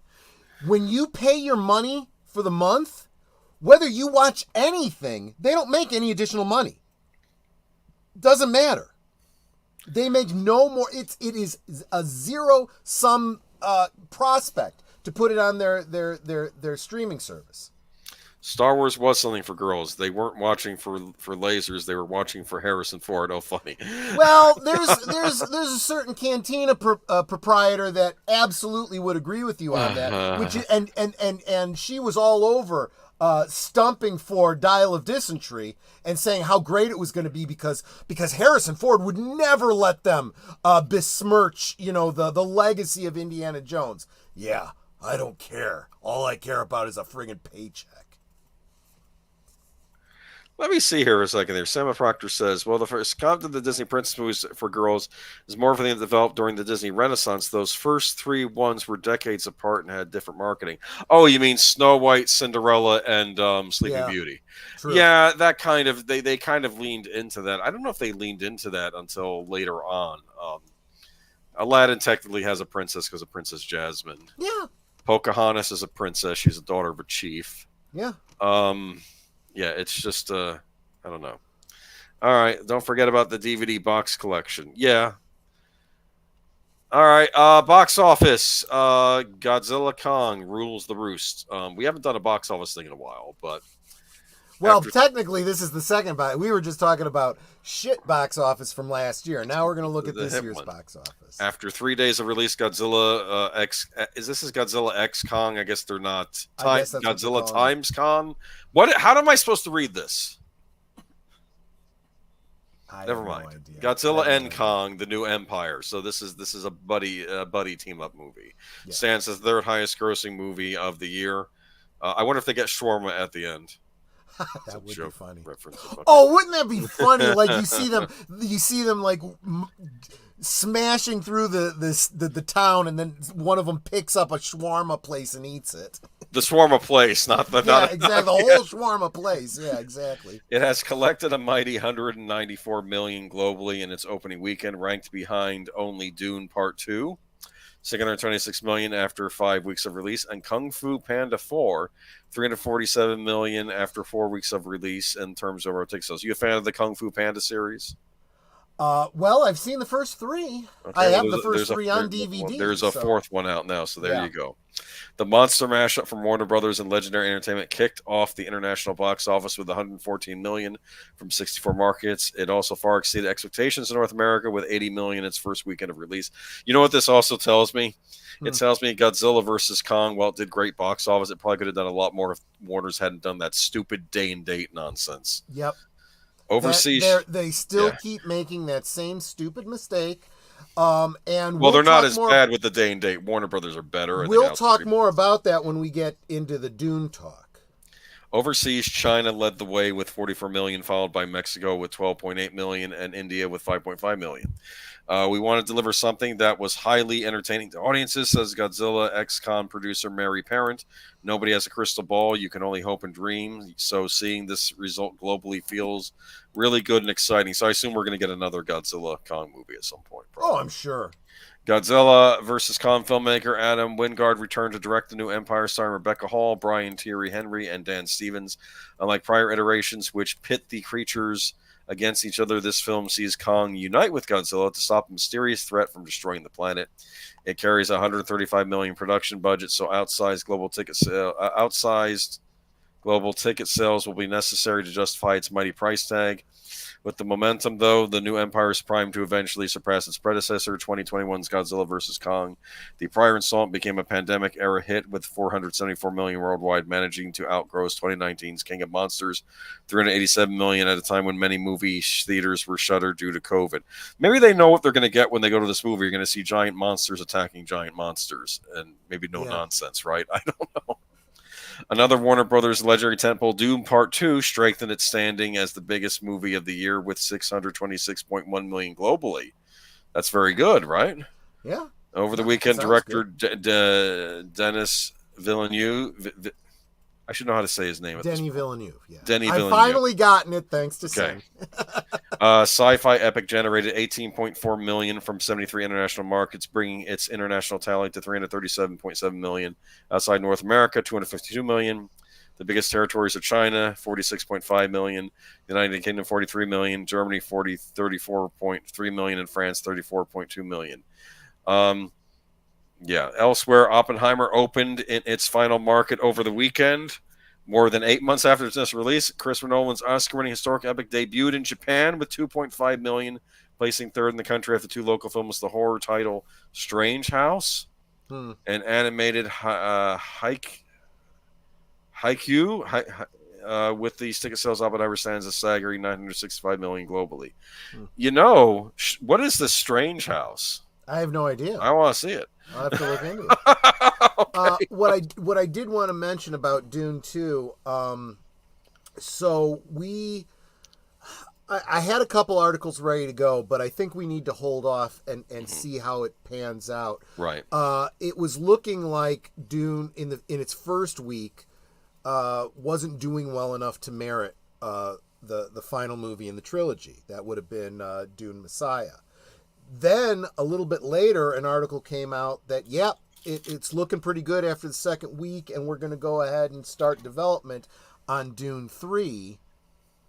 But now Denis Villeneuve is getting a little upset about the whole day and date thing, because it's looking like they're going to screw him again the way they did on the first one, and they want to go, like, after a week or two, they want to release on stream. And he's like, no, you are cutting off the profits for no logical reason. Doesn't make any friggin' sense. I'm sure this is an AT&T call, but it's like it's sounding like things that he said have made it sound like he may just walk away. Yes, I agree, Sin. Day and date is absolutely idiotic, and I'm afraid that Denny is going to walk away the way Nolan did and say, screw you guys and your day and date bullshit. I'm working for a movie company, not a streaming service. I want my money. I want my box office. Do not give shit ideas. Legendary Warner Brothers turned Godzilla into shit tree Marvel movie writing. Well, Yeah, back well, up a bit. Luddites or us said, let's make it simple. Godzilla, but it's an episode of the Crocodile Hunter. And I'm like, oh actually, no. maybe a little tongue in cheek. I could kind of see that. Let's face it, we have a Funny. history of some very over the top humorous parodies done using Godzilla. So I would not be surprised if it eventually becomes that later. Well, Jesse, you still have your Godzilla -1, which I'm sure Absolutely. if it gets a follow up, it'll be good. I'm sure. Okay, so you'll have that to Absolutely. look forward to. Day and Date is stupid. I don't agree with it, and Yep. I'm surprised Warner Brothers is going down there. I thought that's why Killer was shit canned a I don't while think back. Warner Brothers has a choice. I think AT&T overrules them. Oh well, crap. I mean, Yeah, I see, this don't. is the problem. It's now not even a prospect of any one company. When you have multiple hands in the pot, Right. you f it up, and you know the same is true when we start talking about and we're gonna get to it when we start talking about Paramount. I thought they were going to do an HBO Max series set in the Dune universe. Why don't they just go forward with that? There's your streaming thing. Got me, my friend. You Okay. make an excellent point. Yeah. Bowling out, peeps. Have a great night. All right. Yeah. Catch you later. Take care, Let's, buddy. let's move on to the Wolfman. You like that picture? Yeah. It's Yeah, a little that, publicity going back to the original, I like that. So this looks like it's what, like the third attempt to remake the Wolfman for Universal? I don't. Yeah, I think so because we had the one with Benicio del Toro. Remember? Right. Exactly. Which Which I thought was good. I thought was good. I'm telling you though, I said this at the time. I love gore and horror movies, but I think with the Wolfman they should have toned it down a bit and had it be just a PG-13 Yeah, maybe and with maybe these a little less Universal ones, CG. Because other than especially. that, it was perfect. I thought the mood was right. I thought the acting was great. He was a great stand-in for Lon Chaney Jr. I I thought he agree. looked similar. Yeah, And honestly, while I usually don't have a problem with gory horror, Universal Monsters is a different ball of wax. yeah. It Keep the is, gothics alone. Leave the gothic type horror movies. yeah, They don't need to be as especially gory. when Universal has such a big part of their park dedicated to it. You need to make it a little bit family friendly. It's got to be a little bit creepy, A but little bit spooky. still Spooky. okay for the kids. Spooky for like a kid. Make it like that. Honestly, I You they need your safe monsters, and that's sort of what the they Universal kind of monsters are, are. yeah. And I Yes. grew up with Yeah. the Universal monsters, Dracula, Frankenstein, and they just weren't scary. They were a little creepy, not really scary. They Creepy. were fun scary. Dial up the creep factor, Yeah. but like the original, the Mummy remake with Brendan Fraser hit the right note. I thought, and Absolutely. I thought that they And they should have done. Yeah, they keep kept that trying to going. do this shared universe, which honestly, I know a lot of people are sick of that, but if anyone deserves to do it, Universal Monsters should. We have a long history of Frankenstein meets the Wolfman, and Love that Dracula, movie. and, all and all the crossovers, especially when you start getting into Abbott and Costello meet. So these crossovers just make sense. Just take your time, think it through, lay the groundwork, build it up. Yeah, So, exactly. Anyway, yeah, let's get into this article about this Wolfman. I'm curious if they're doing it. Universal Pictures is adjusting its plan for 2 upcoming horror titles from Blumhouse. Yep. The studio announced Friday that Wolfman, the werewolf thriller from filmmaker Lee Wannell, Invisible Man, has delayed its release by 3 months and will now open wide in theaters January 17th. Wolfman, which stars Christopher Abbott, Poor Things, as a man whose family is stalked by a dangerous predator, was written and directed by Wannell. It has previously been scheduled for a pre-Halloween release on October 25th, 2024. Blumhouse and Motel Movies are behind Wolfman, which also stars Julia Garner and previously had Ryan Gosling attached as lead. Jason Blum produced the movie that reinvents the classic Universal monster and counts Wannell, Gosling, Ken Bell, Bay Sakura, and Mel Turner as executive producers. Again, this strikes me as like a modern take where it's going to be R-rated. I'm not saying it's going to be a bad movie. It might be perfectly fine, but I just don't know. Additionally, Universal's announced Blumhouse's The Woman in the Yard, which was previously set for theatrical release January 10th, 2025, has been removed from the calendar. The studio plans to announce a new release date at a later time. The Woman in the Yard, directed by Jean Colette Serra, Black Adam Jungle Cruise, and stars Daniel Deadwire. Plot details are being kept under wraps for the original horror film that is a script from Sam Stefanik. Is that a classic movie, The Woman in the Yard? I don't know it. I don't know that one. Is that like Scotland Yard? I it also makes me wonder, are you seeing from this article a reason for the pushing these out? Because if I had to speculate, no. I'm going to say this is the pending strike that we're going to be seeing come August. I think they're already preparing for that. Well, that's great. Mm-hmm. That's going to be really bad for TV. I don't care. I haven't watched TV in years. TV is in bad shape right now. I watch the news. I watch CSI Vegas. That's about it. That's like the only network show I watch right now. Yeah. As much as I'm loving Gotta Go, everyone's abandoning us tonight. It's me. It's me. Troy probably not mean Godzilla is a damn good, probably, but maybe some of the best Godzilla movies ever made. Guys, I certainly understand. You guys got other things to do. You got to get ready for tomorrow. But you know what? There's always the rerun, right? Yes. Check out the rerun. Yahtzee is. We're about 90 minutes into this, so you can just go to the 90-minute mark.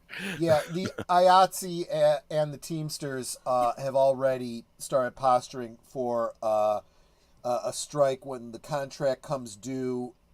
It'll expire midnight the morning of August 1st. So everyone's expecting them to start striking then. So they're starting to plan for another strike. Yeah. All right. Let's do the next one. Welcome, Sin's Corner, by the way, if I didn't say hi to you already. Absolutely. She has a channel. I do recommend you subscribe to her. Good stuff there. I'm scared why it's a brutal time to be a TV writer. Yeah, we're not going to spend too much time on this because I know a number of other channels have really covered it, and this is more an opinion piece than anything, but we did have a few comments we wanted to make about it. Yeah, I'm just going to read a paragraph or two, Emily Sheaver's career was just getting started. 36-year-old began her TV writing career in 2020 as writer's production assistant script coordinator for Legends of Tomorrow before getting hired as a staff writer for ABC's The Company You Keep.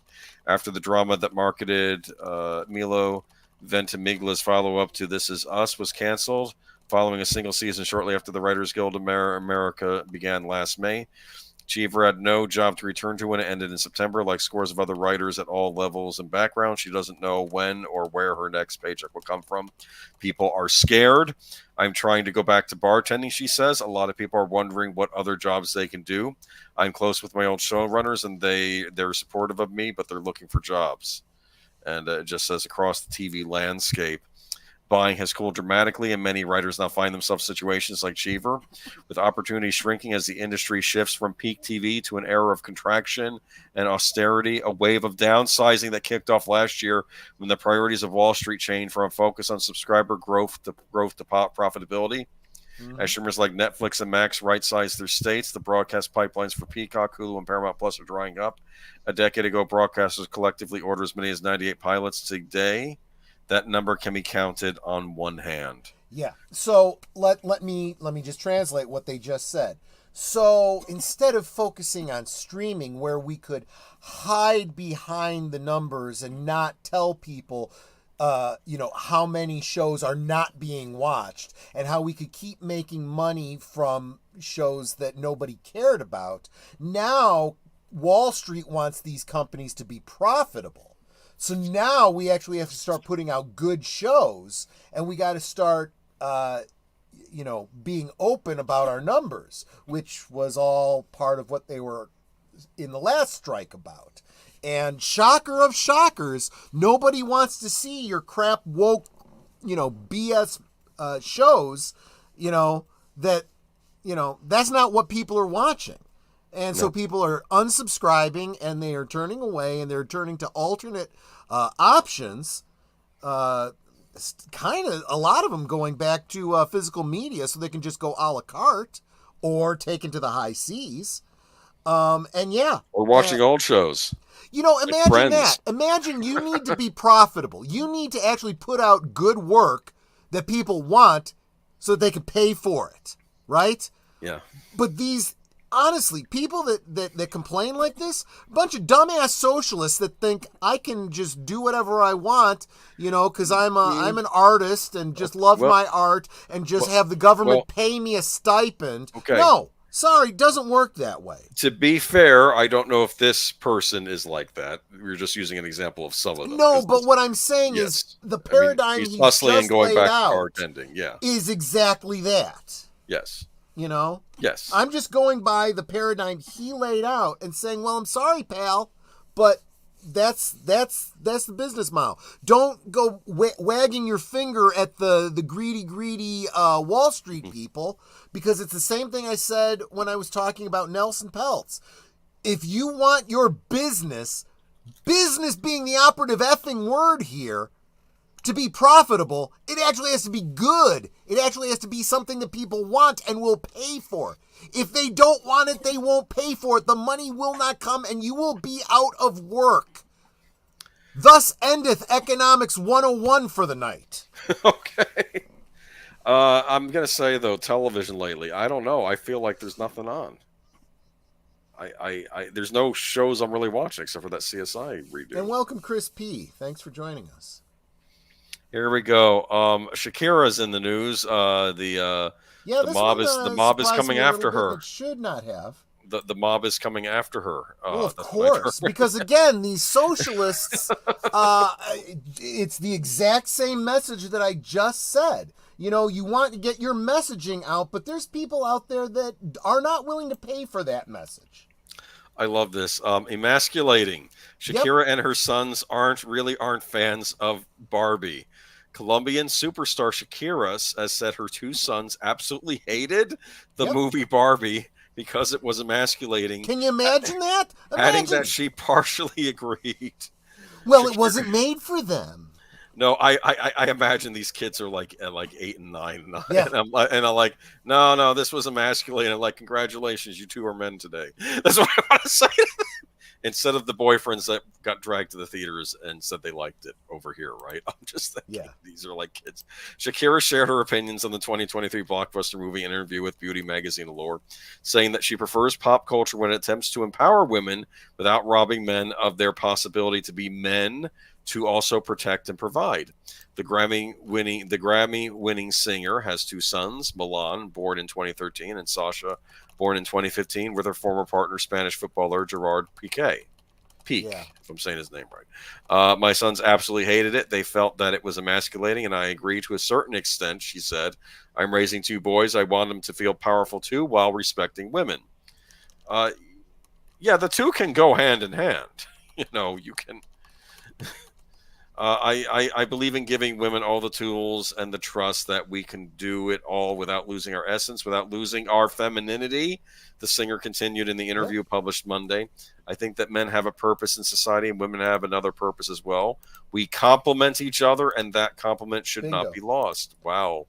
There's a lot more she'd women... be considered a far-right person over here. Well, a lot of women are coming out, and I said this would happen. Women are coming out and saying, look, all of you men-hating witches do not speak for me. Because there are women out there who love their husbands, their sons, their brothers, their fathers. Those of you that have issues with those people need to get your own shit together. And your own relationships. But, no, I absolutely... And unfortunately, every woman that comes out and says this, you're right, gets attacked. They get called pick-me girls, right? They're being called this because, She's not a pick-me girl, she's a superstar. I know. It's I want the men to like me, so I'm gonna stump for the guys. It's like being the opposite of a simp. And it's like, no. What's wrong is wrong. It's wrong when men are misogynistic, and it's just as wrong when you bitches are being misanthropic. Anyway, but yeah, she's a what do you call it? She's a like I said, she's a mother of 2 sons, and she probably doesn't like certain trends going on in the culture. That's probably where this is coming from. And I don't know much about her. I doubt she's very right wing. I'm sure No, she's a lefty. she's a very popular. I've heard some of her songs. She's a great pop singer. She popular in Colombia, but she also speaks English. So a lot of times the songs she would sing the songs in English over here. But and that's the other thing. Here. You got to remember, Central and South American. Mm-hmm.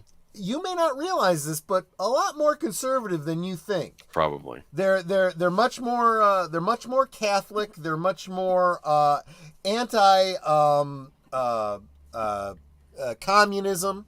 That's why a lot of them come to this country in the first place. So just saying. Did we ever get a nun Barbie? Do not give Greta Gerwig ideas, because I'm sure if you say that to her, the bulb will go off in her head for the sequel. Okay. Anyway, Paramount. We like Paramount? Not really. Nope, not at all. Not even Where a little is bit. Where is season 2 of Tulsa King? It's been well over a year since that first season aired. I'm tired of this. Why are you still giving them money? Because my mom watches the CSI shows. It's sounding like you could get free on the free service. You can't get it free on the free service. I hear what you're saying. Trust me, I'm not doing it for me. Okay, we got rid of the cable. We cut the cord. This is my contribution. To be fair, some of the stuff on Paramount's good, like Tulsa King. And it now includes Showtime, too, because they tried selling those as separate services and it didn't work. Anyway, but I do hate what they've done to Star Trek. I'm not going to lie. Paramount debt is cut to junk on worsening outlook for Is that bad? Yep. It's very bad. In other words, it's worthless. It is absolutely worthless. They cannot sell this company. No one wants it. Well, plus I'm sure this whole thing about Nickelodeon didn't help them at all this week. Paramount Global's debt rating was cut to junk by S&P Global Ratings, which cited pressure on cash flow because of the continued decline in the company's broadcast and cable TV business. In other news, the Abrams Star Trek 4 movie is going to be happening. I'm kidding. You're right. Exactly. They kept trying to sell us. I bet if I type that into Google, I'll find a new article about how that's still happening. Probably. S&P reduced its ratings on Paramount debt to BB plus from BBB minus, according to a statement Wednesday. The company, the parent of CBS and MTV, had a $14.16 billion in long-term debt at the year end. So this is not profit; this is debt they have. Yep. I don't understand how businesses in this country work. If you're $14 billion in the hole, how do you make a profit? You don't. You declare bankruptcy eventually. The company's bonds declined after the downgrade. Its 6.375% notes due 2062 widened 18 basis points to 499 basis points over the benchmark, according to the pricing source Trace. You know, I think when the season of NCS is over, maybe I need to take a break from Paramount Plus. I can always just come back later. The film and TV giant controlled by the Redstone family has been weighing potential buyer interest in the company. Board chair Sherry Redstone and her representatives have considered a sale of her family holding company, National Amusements Inc., which holds their Paramount shares, to independent producer David Ellison. Separately, Apollo Global Management Inc. offered to buy Paramount Global's Hollywood studio for about $11 billion. According to a person with knowledge of the situation, independent media mogul Byron Allen has proposed to buy the entire company. The credit downgrade likely nullifies a change of control provision in Paramount's senior notes that would trigger a buyback at 101 cents on the dollar following an acquisition, credit sites analysts led by Hunter Martin wrote in a note. That option still remains in its junior notes, which have a looser definition of the implications of a downgrade event, they wrote. Removing the change of control provisions in the bonds increases the likelihood that the company is acquired by a financial buyer because a sale would require less funding, they wrote. That sale could be disastrous for senior bondholders due to weak borrowing contracts that could see them push further down the repayment line and allow assets to be sold and the proceeds not given to bondholders, according to the note. Does that mean stockholders are going to get screwed? Is that what they're saying? Oh, yeah. What's going on here? What do you think? Paramount. Opinion of Paramount. Well, you've already covered the whole streaming thing. So we'll leave that there. I will briefly. Oh, sorry, excuse me. It's I will okay. briefly touch on the Star Trek thing. So we all know that Star Trek is pretty much worthless at this point. And you only have Bad Robot and J.J. Abrams and Kurtzman to thank for that. It is a friggin' dumpster fire, and they can't even sell it off separately. They've tried. It is not worth what Sherry Redstone thinks it is. It is worth zero. And the only way you sell it is if you take all of Star Trek. Everything from the original series up through whatever streaming things they've done, put it all in one big basket and sell it as one thing. In other words, if J.J. Abrams and Kurtzman don't want to buy it all lock, stock, and barrel, then everything they ever did has to go into it and get sold to somebody. And nobody wants it. It is a steaming pile of fertilizer that can't even grow crops.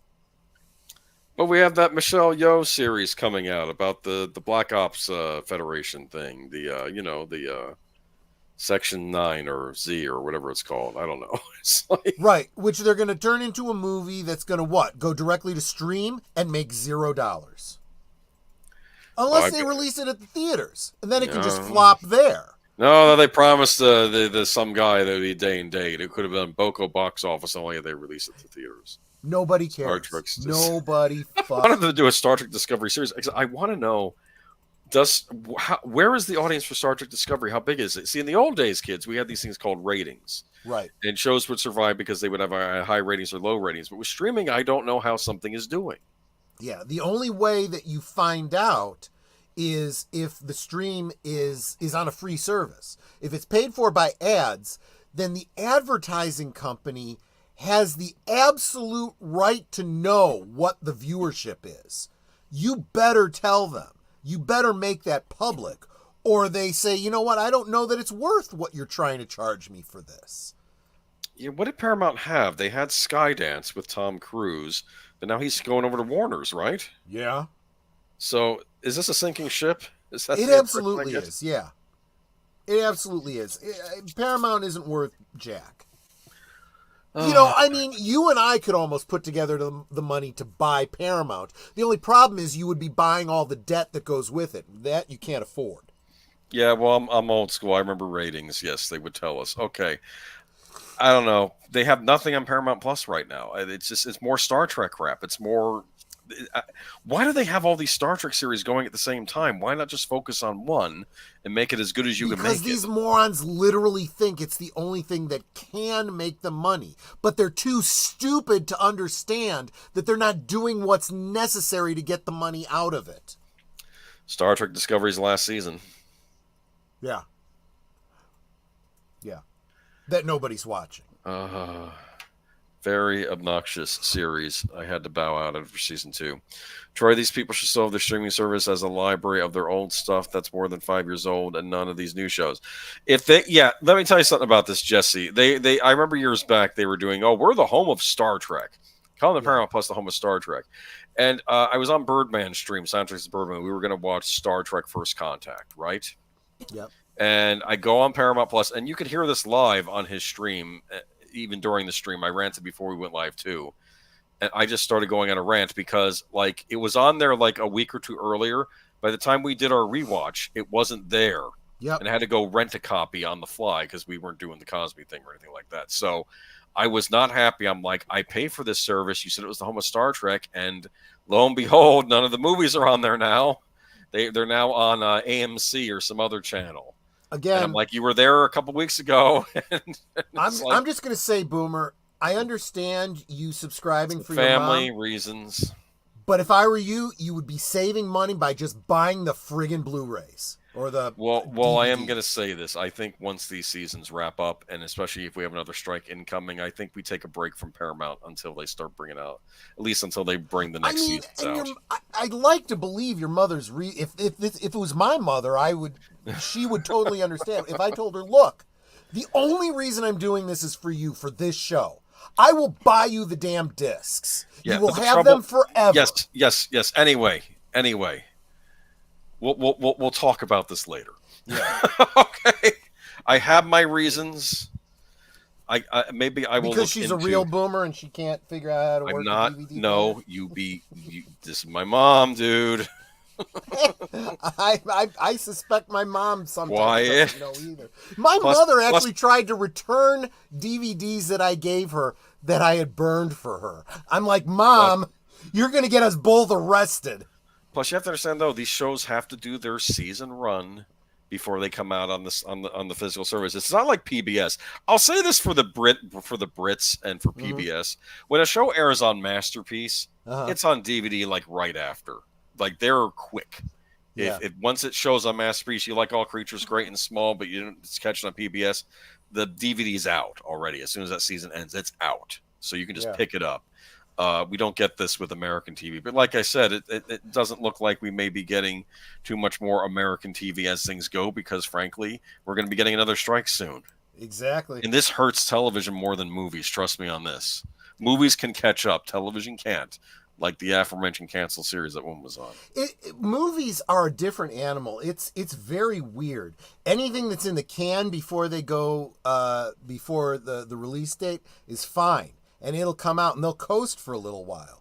And then after the strike is over, you will start to have a lag because you haven't had anything, in production. So then is when your lag starts. Because Which the is British don't exactly even why really- this past Christmas everyone had to work through Christmas, because they're like, well, you took your time off, now we need to get back to work. Yeah. It's going to happen again. Oh, this Unless is big. they're on strike through Christmas. Yes. That could get interesting. So here's the big news of the night. Oh, God. Yeah. Oh, I'm Here we go. excited. Aren't you? Aren't No. you? No. Aren't you? I didn't even see the last Make movie. this the day and date movie. Yeah, right? Okay. I don't This understand is- why they're making this. Who is this for? What are Who you talking was about? asking Matrix, for this? big franchise. Biggest at Warner Brothers. Of course. Prints of money. course. Didn't print money last time, but that was because of the pandemic. We're going to make a killing this time. You are starting to let's- sound like one of these Warner Brothers execs. You're exactly right. This is exactly what they're saying. Warner Brothers is heading back into the Matrix, and this time Drew Goddard is leading the charge. Goddard, the fan favorite writer whose credits include The Martian. Yeah, that's fine. Yeah. Cabin in the Woods and World War Z, has been tapped to write and direct a new Matrix feature for the studio. Warner's announced Wednesday. This will be the first The Matrix film not to directly involve creators Lana and Lily Wachowski, though Lana Wachowski will act as executive producer on the new installment.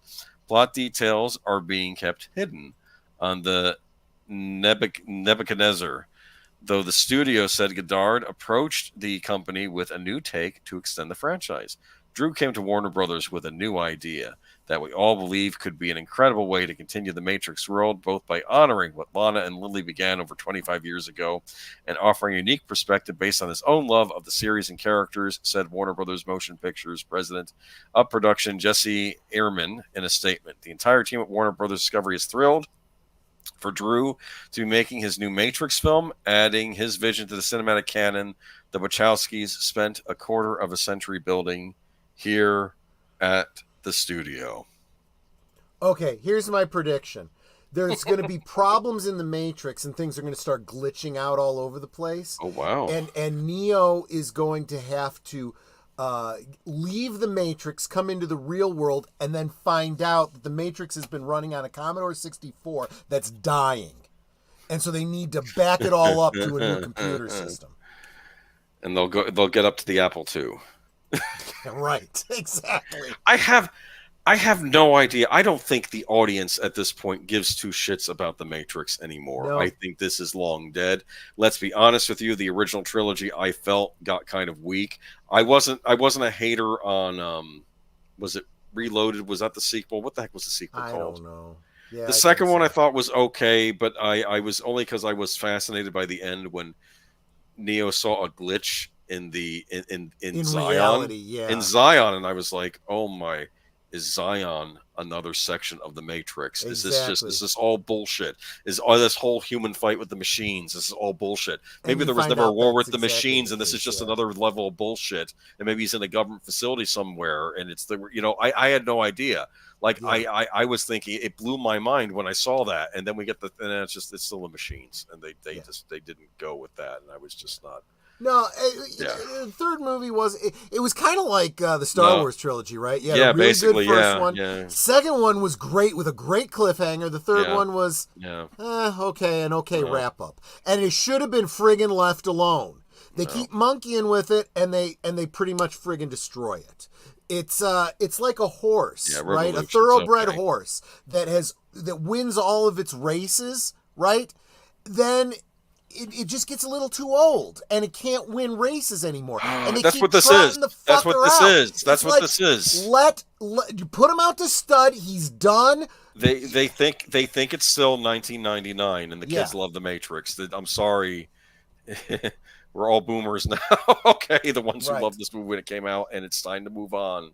It's not new or revolutionary anymore. And I have to say this: I love the Animatrix when that came out. That was this film of Yep. Matrix shorts. I remember buying it on the spot, and it was to prep you for the new movie. You got to see how the whole war with the humans and the machines happened in that. What caused it? It was fascinating. But now we have this, and it's like, Troy, I like the Matrix 1, 2, and 3, but after what the writers said about the movie's theme or plot, put them out the pash. Oh yeah, Yep. I see. Yeah, well, the writers, we won't get into that. You know what? And you guys know this about me. I'm very much a death of the author kind of guy. You want to get a message across, put it in the movie. And if you don't like the way the audience interprets it, too damn bad. You didn't get your message across. Didn't they just do a Matrix movie a couple of years ago that was a complete and utter disaster that Yep. was set during the pandemic? Did it make money? I don't know. I have no idea. I think that was another one of their day and date movies. I didn't even watch it. I had HBO at the time. I didn't even bother watching it. I'm like, no, I'm not, I don't care. I'm just moving on. Yeah. Um, Real here, quick on this last one, because there's really nothing. We've kind of covered this already. oh, the Yeah. Dennis Villeneuve's Dune. Yeah. Well, I'm just gonna read the title then. The third Dune Fit movie is officially in the works, so that's all Yeah. we need to know. Yeah, we already kind of talked about this, and the follow up to this is Villeneuve is pissed that they want to go. It's not day and date, but it's like after a couple weeks they want to go right to stream, and he's like, Yeah. "That's bull crap." And he's going to end up going the way that Nolan did, and I think a lot of other directors are going to start pulling out and say, "Screw you, we are not working for your streaming service." Horrible. They gotta knock it off. The streaming's ruining everything. I've been noticing this. We've said it from the beginning. The only reason we're getting it these made strikes is because of streaming. Yep, and the only reason that it made any sense was during the lockdowns. That's over with, people. And let me be very clear. That is over. Don't even try pulling out another one this year because it's an election year. Because everyone's going to say, fuck you. Agemer, did you play the PlayStation 2 Matrix game? Oh, the game, yes. That told pretty much a deleted scenes version of the Matrix 2. I had that on GameCube. I never got too far in it though, but that was interesting. That was a they actually shot original footage for the game. Like live action footage. That's that was pretty to go cool. with the game. And you were playing a different character, but this character knew who Neo was and the rest. He was doing another mission. I guess at the same time Matrix 2 was going on. Third film was Zendaya scowling for 3 hours. Well, I don't know. I mean, not wrong. Really not wrong, to be honest with you. I didn't see the second Dune yet. Is it good? I haven't seen it either. Okay, then we won't comment on it. I'm okay. a little bit concerned some of the changes that they've made, which has me very concerned for the sequel. I don't know. I'm going to have to take a wait and see. I hope this isn't involving something known as a girl boss. But anyway. Oh, is that it? Crap. and the thing is, I said this before when I heard before Dune 2 came out. You don't have to do anything to Chani to make her a so-called girl boss. She's already A girl boss, yes. a girl boss, and we all liked her the way she was.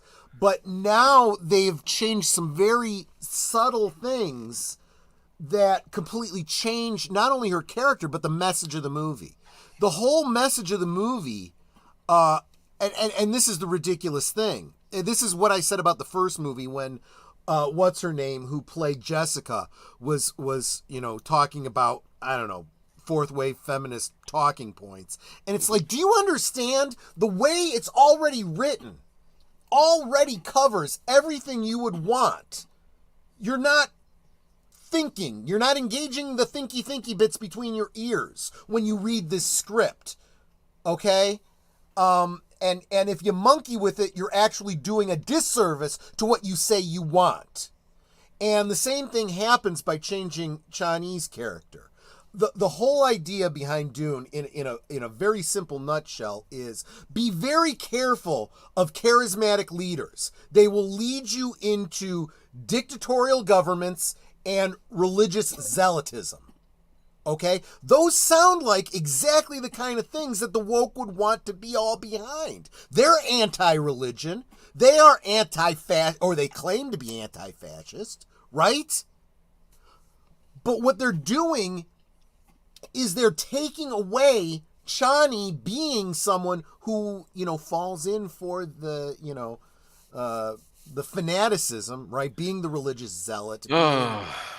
Because that's bad, right? She needs to be the perfect. And it's like, well, then you have no insert for why your thing is bad, why religion is bad, why fanaticism is bad, why following a charismatic dictator is bad.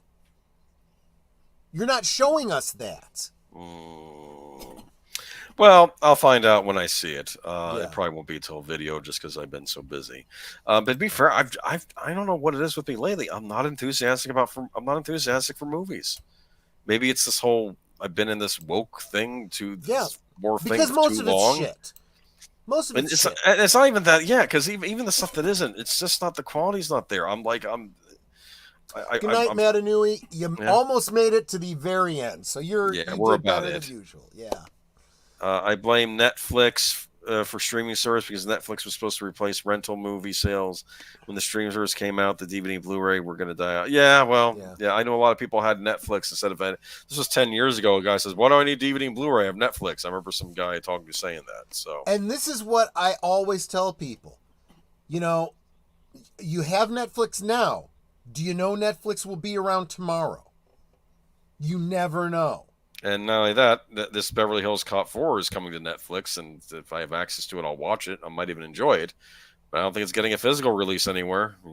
So you're not going to be able to own it. Doesn't sound like it was good enough to merit a release. Well, we'll see. Beverly Hills Cop 4. We'll see. The fourth Everything I've been hearing about has been like...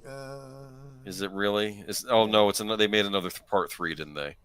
Kind of, yeah. Part 3 was the one that was like, Well, think about it. All of these things that are 30 years out that they're making sequels of, the only people it's going to appeal to is people who have nostalgia. Yeah, but that's all they're going to do is appeal to the nostalgia. It's going to be a sickly, watered-down version of what you enjoyed.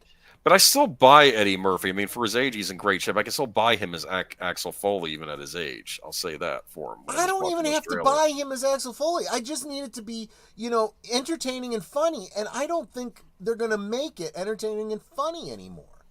I don't think they're capable of that any longer. Go back to the writer who said, "Oh, it's so hard for us writers." So they're doing another Matrix movie. They're rebooting Jurassic Park. What's a recently ended thing that they have to now bring right back? I'm afraid for next week. They'll start doing stuff like Back to the Future. That's the one we're all terrified of. That's the one we're terrified of. If they do it, you better just fucking stay home and send them a very fucking clear message. I mean, I think the time to have done that would have been back in, what was it, 2005, when they could have had someone from 2005 going back to Yeah. oh no 2015. They're going to go to 1985 and the shell shock there. Do you understand the culture shock When all there? the people that were in the original one would have been able to be Yeah, de-aged yeah. for, back in the past type stories and whatnot. I don't think there's enough CG in the world to help out Michael J. Fox, to be honest with you. They'll bring That's gonna back take a lot of camera stabilization. feminist ninjas. Is this going to be a thing? It's like we're in the canon era again. I'm kidding. I mean, not a bad idea, especially if it's a new franchise. Yes, I'm I'm all watching for Ninja that. 3: The Domination, but the cop has the crush on the aerobics girl, and he keeps asking her out, and I'm like, if this were happening today, he'd get sued for harassment. Yeah, Yet back then, it was exactly. just him being playful and asking I her out. love I love the interview with her where she said something about, did my head spin around? I think my whole body spun around. Yes, yes, and it did. Yeah, it did. So there we go. This brings us to the end. Yeah, yeah, yeah. I hope something we have exciting for next week because I can't deal. I don't care about Matrix 5. No I don't shit. care about Jurassic Park reboot, which won't be done by Steven Spielberg. I haven't So, watched like the last 5 Jurassic Park here's the films. Jurassic Park movies you can watch: Jurassic Park, Jurassic Park 3, Jurassic World. I think they're all good, and you don't need any others. Did you Okay. actually skip over 2? You didn't like 2? I didn't like Lost World. I thought Lost World was dumb. I Yeah. didn't like it. Didn't like it when it came out in theaters. You know what I'll tell you? No. Skip all of them and just read the first 2 books by I'm Michael doing Crichton. that with the Bond books. I'm reading the Yeah. Bond books because there ain't gonna be any more decent Bond movies. I can tell you that. So I'm just gonna stick it out with the books. Jesse, we're better off not getting another Muppet movie. I heard the one that Disney put out wasn't bad. The last couple, but that was Don't before they care. went nuts. Not even willing to try. But this was years ago. This wasn't the new thing they did. I'm talking about the one they did with the guy from How I Met Your Mother was in it. This Okay. This was Okay. before they did their television series, which everybody hated. Remember that Yeah. one that came Yeah. on? This was before they did that because they thought this was the prior two before they did the television series were actually supposed to be pretty good Muppet movies. But Yeah. it was because it was basically his pet project. The guy who was on How I Met Your Mother. He went to Disney and says, "I'm going to bring the Muppets back for you." But You got an hour, folks, to go top yes, off your glasses, hit the head, because then Other Side of Midnight on Deleted Scenes. There's the link. yes, there we go. Check out Other Side of Midnight. I'm sure there'll be some good guests on tonight. If not, you can hear Deleted Scenes. He had a rather serious talk before the stream. I'm trying to figure out who he was talking about, but I can understand if he wanted to keep it secret for the sake of the family. But Yeah.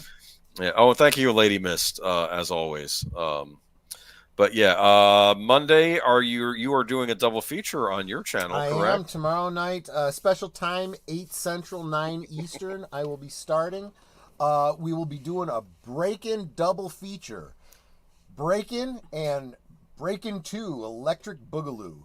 2 very, very different movies.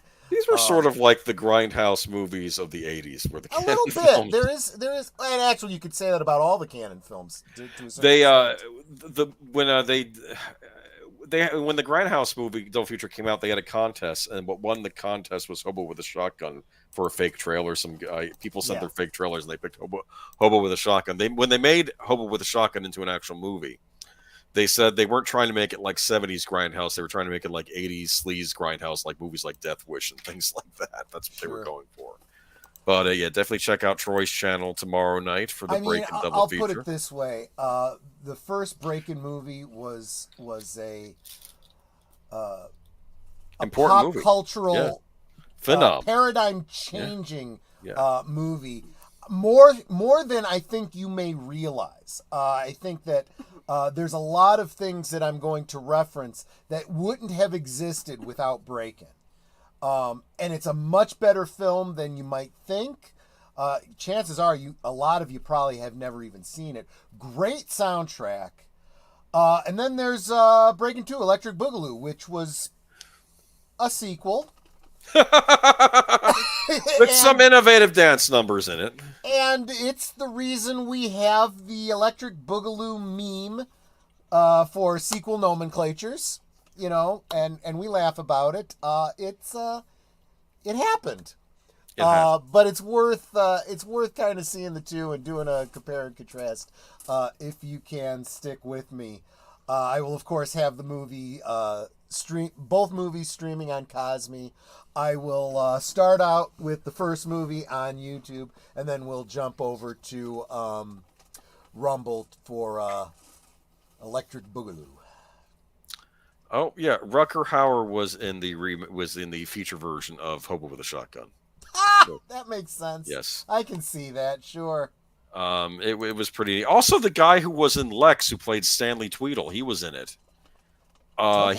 He played like the drug lord, the one who was trying to get all the kids to take cocaine, and the cocaine looks suspiciously like flour. I'm sure. You know, in the scenes, like almost obviously. Actually, probably powdered sugar. Yeah, because, but it was, well, okay, powdered sugar, because if you have to put it in your mouth, it's not terrible. right. But if they're snorting it, I can almost guarantee you it's finely powdered dehydrated milk. Oh, yeah, that's right. Oh, Deleted Scenes is doing his mystery movie night. I wonder what the mystery movie will be. What do you think it will be? Don't know. Maybe tonight he'll give his speculations, because he doesn't know either. It'll be another preach fest. I hope. I'm kidding. I'm kidding. No. All the movies no one wants to see. That's the mystery movie. Right. Exactly. All right. Y'all have a good week. I think. Wait, I got to get for the rest of the week. Tuesday, Sparkwood and 21. Yep. Twin Peaks. I want to say Wyndham it's Earl. 15. Yeah. Wyndham Earl is here. Yep. The great villain. New baddie. Yeah, absolutely. One of the big baddies on the show, actually. Absolutely. They've been building him up all season. He is the Moriarty to Dale's Sherlock Holmes. Yes, his arch nemesis. Mm-hmm. And then Thursday, Netter's Network, Thursday's Things. What will be on? What are you doing there? Netter is going to have a very special guest, Maria with Tea and Telly. Oh, excellent. I can't get her on my channel, but she's going to be on Netter's channel. Because she loves me. Well, I don't blame her, So there you go. Gotcha. All right. And Samuel Proctor will DM you about something a little bit. Exactly. What else is going on? And then Friday, we haven't come up with a topic for Friday yet. I've got a couple things. We're going to have to talk about it in the backdrop. And gotcha. We'll come up Sounds good. It'll be good. All right. And then Saturday, we are back on Netter's Network for, I'm trying to remember what the next movie was. Oh, Dawn of the Dead, the remake. Oh, the remake. Yeah. It's actually better than you may remember. Unless you didn't see it. Then you wouldn't. I've seen it. Oh, okay. I'm a stickler for the original. Oh, I am too. The George Romero classic. That'll be an interesting rewatch when you get to that one. That one, by the way, is still not on Blu-ray in the United States. Still no 4K Blu-ray. It had a Blu-ray release at the beginning of Blu-ray, then it disappeared, and for some reason, the people that own it over here are holding on to it and will not release it, and it's a big mystery as to why. Yeah. Richard P. Rubinstein, I think, is the producer. He owns distribution rights, so it's like Lucas holding on to the original theatrical cuts of Star Wars. It's annoying. Exactly. But like George has a say in it. He's no longer with us. But I have the DVD of Dawn of the Dead, and to be fair, the DVD they put out, it's a good DVD. It was a Divimax edition, so it's about as good as a DVD can look. It's still not a Blu-ray though, but yeah. Right. All right. So what else is going on? This brings us back to Sunday. Brings us to next Sunday with all the deleted scenes. Yep. Western cinema. Yep. Unscripted. Unscripted. And the next Geeky Geezers, and we have no way of knowing what we'll be talking about because we have a week of news coming. It's like dead right now. It's like nothing. I don't know. We'll see. Maybe there'll be more stuff popping out about stuff going over the Disney Channel. We'll see. I really do think there's going to be a lot more Disney-related stuff. A lot more fallout from the earnings call, or the what do you call it? The vote, and there seems to be. I was joking and saying there was like a lawsuit a week, but we had like 2 just this past week. So they're getting sued left and right. It's getting bad over at Disney. I don't care what anyone says. Too Big to Fail is getting harder and harder to buy. That's a good saying, actually. You know. Too big to fail. It's becoming harder to buy. Yeah. All right. I have not seen Cabrini yet, Samuel Proctor. No, I haven't either yet. Okay. Western Cinema Sunday, you can check that out on the Deleted Scenes channel as well. And check out the official pre-show of Geeky Geezers, which is unscripted with deleted scenes. Yep. And he'll be on 5 after midnight for his Other Side of Midnight. Other Side of Midnight. Okay. Yeah. Well, y'all have a good week. I'll catch you next time. Bye-bye. Bye-bye.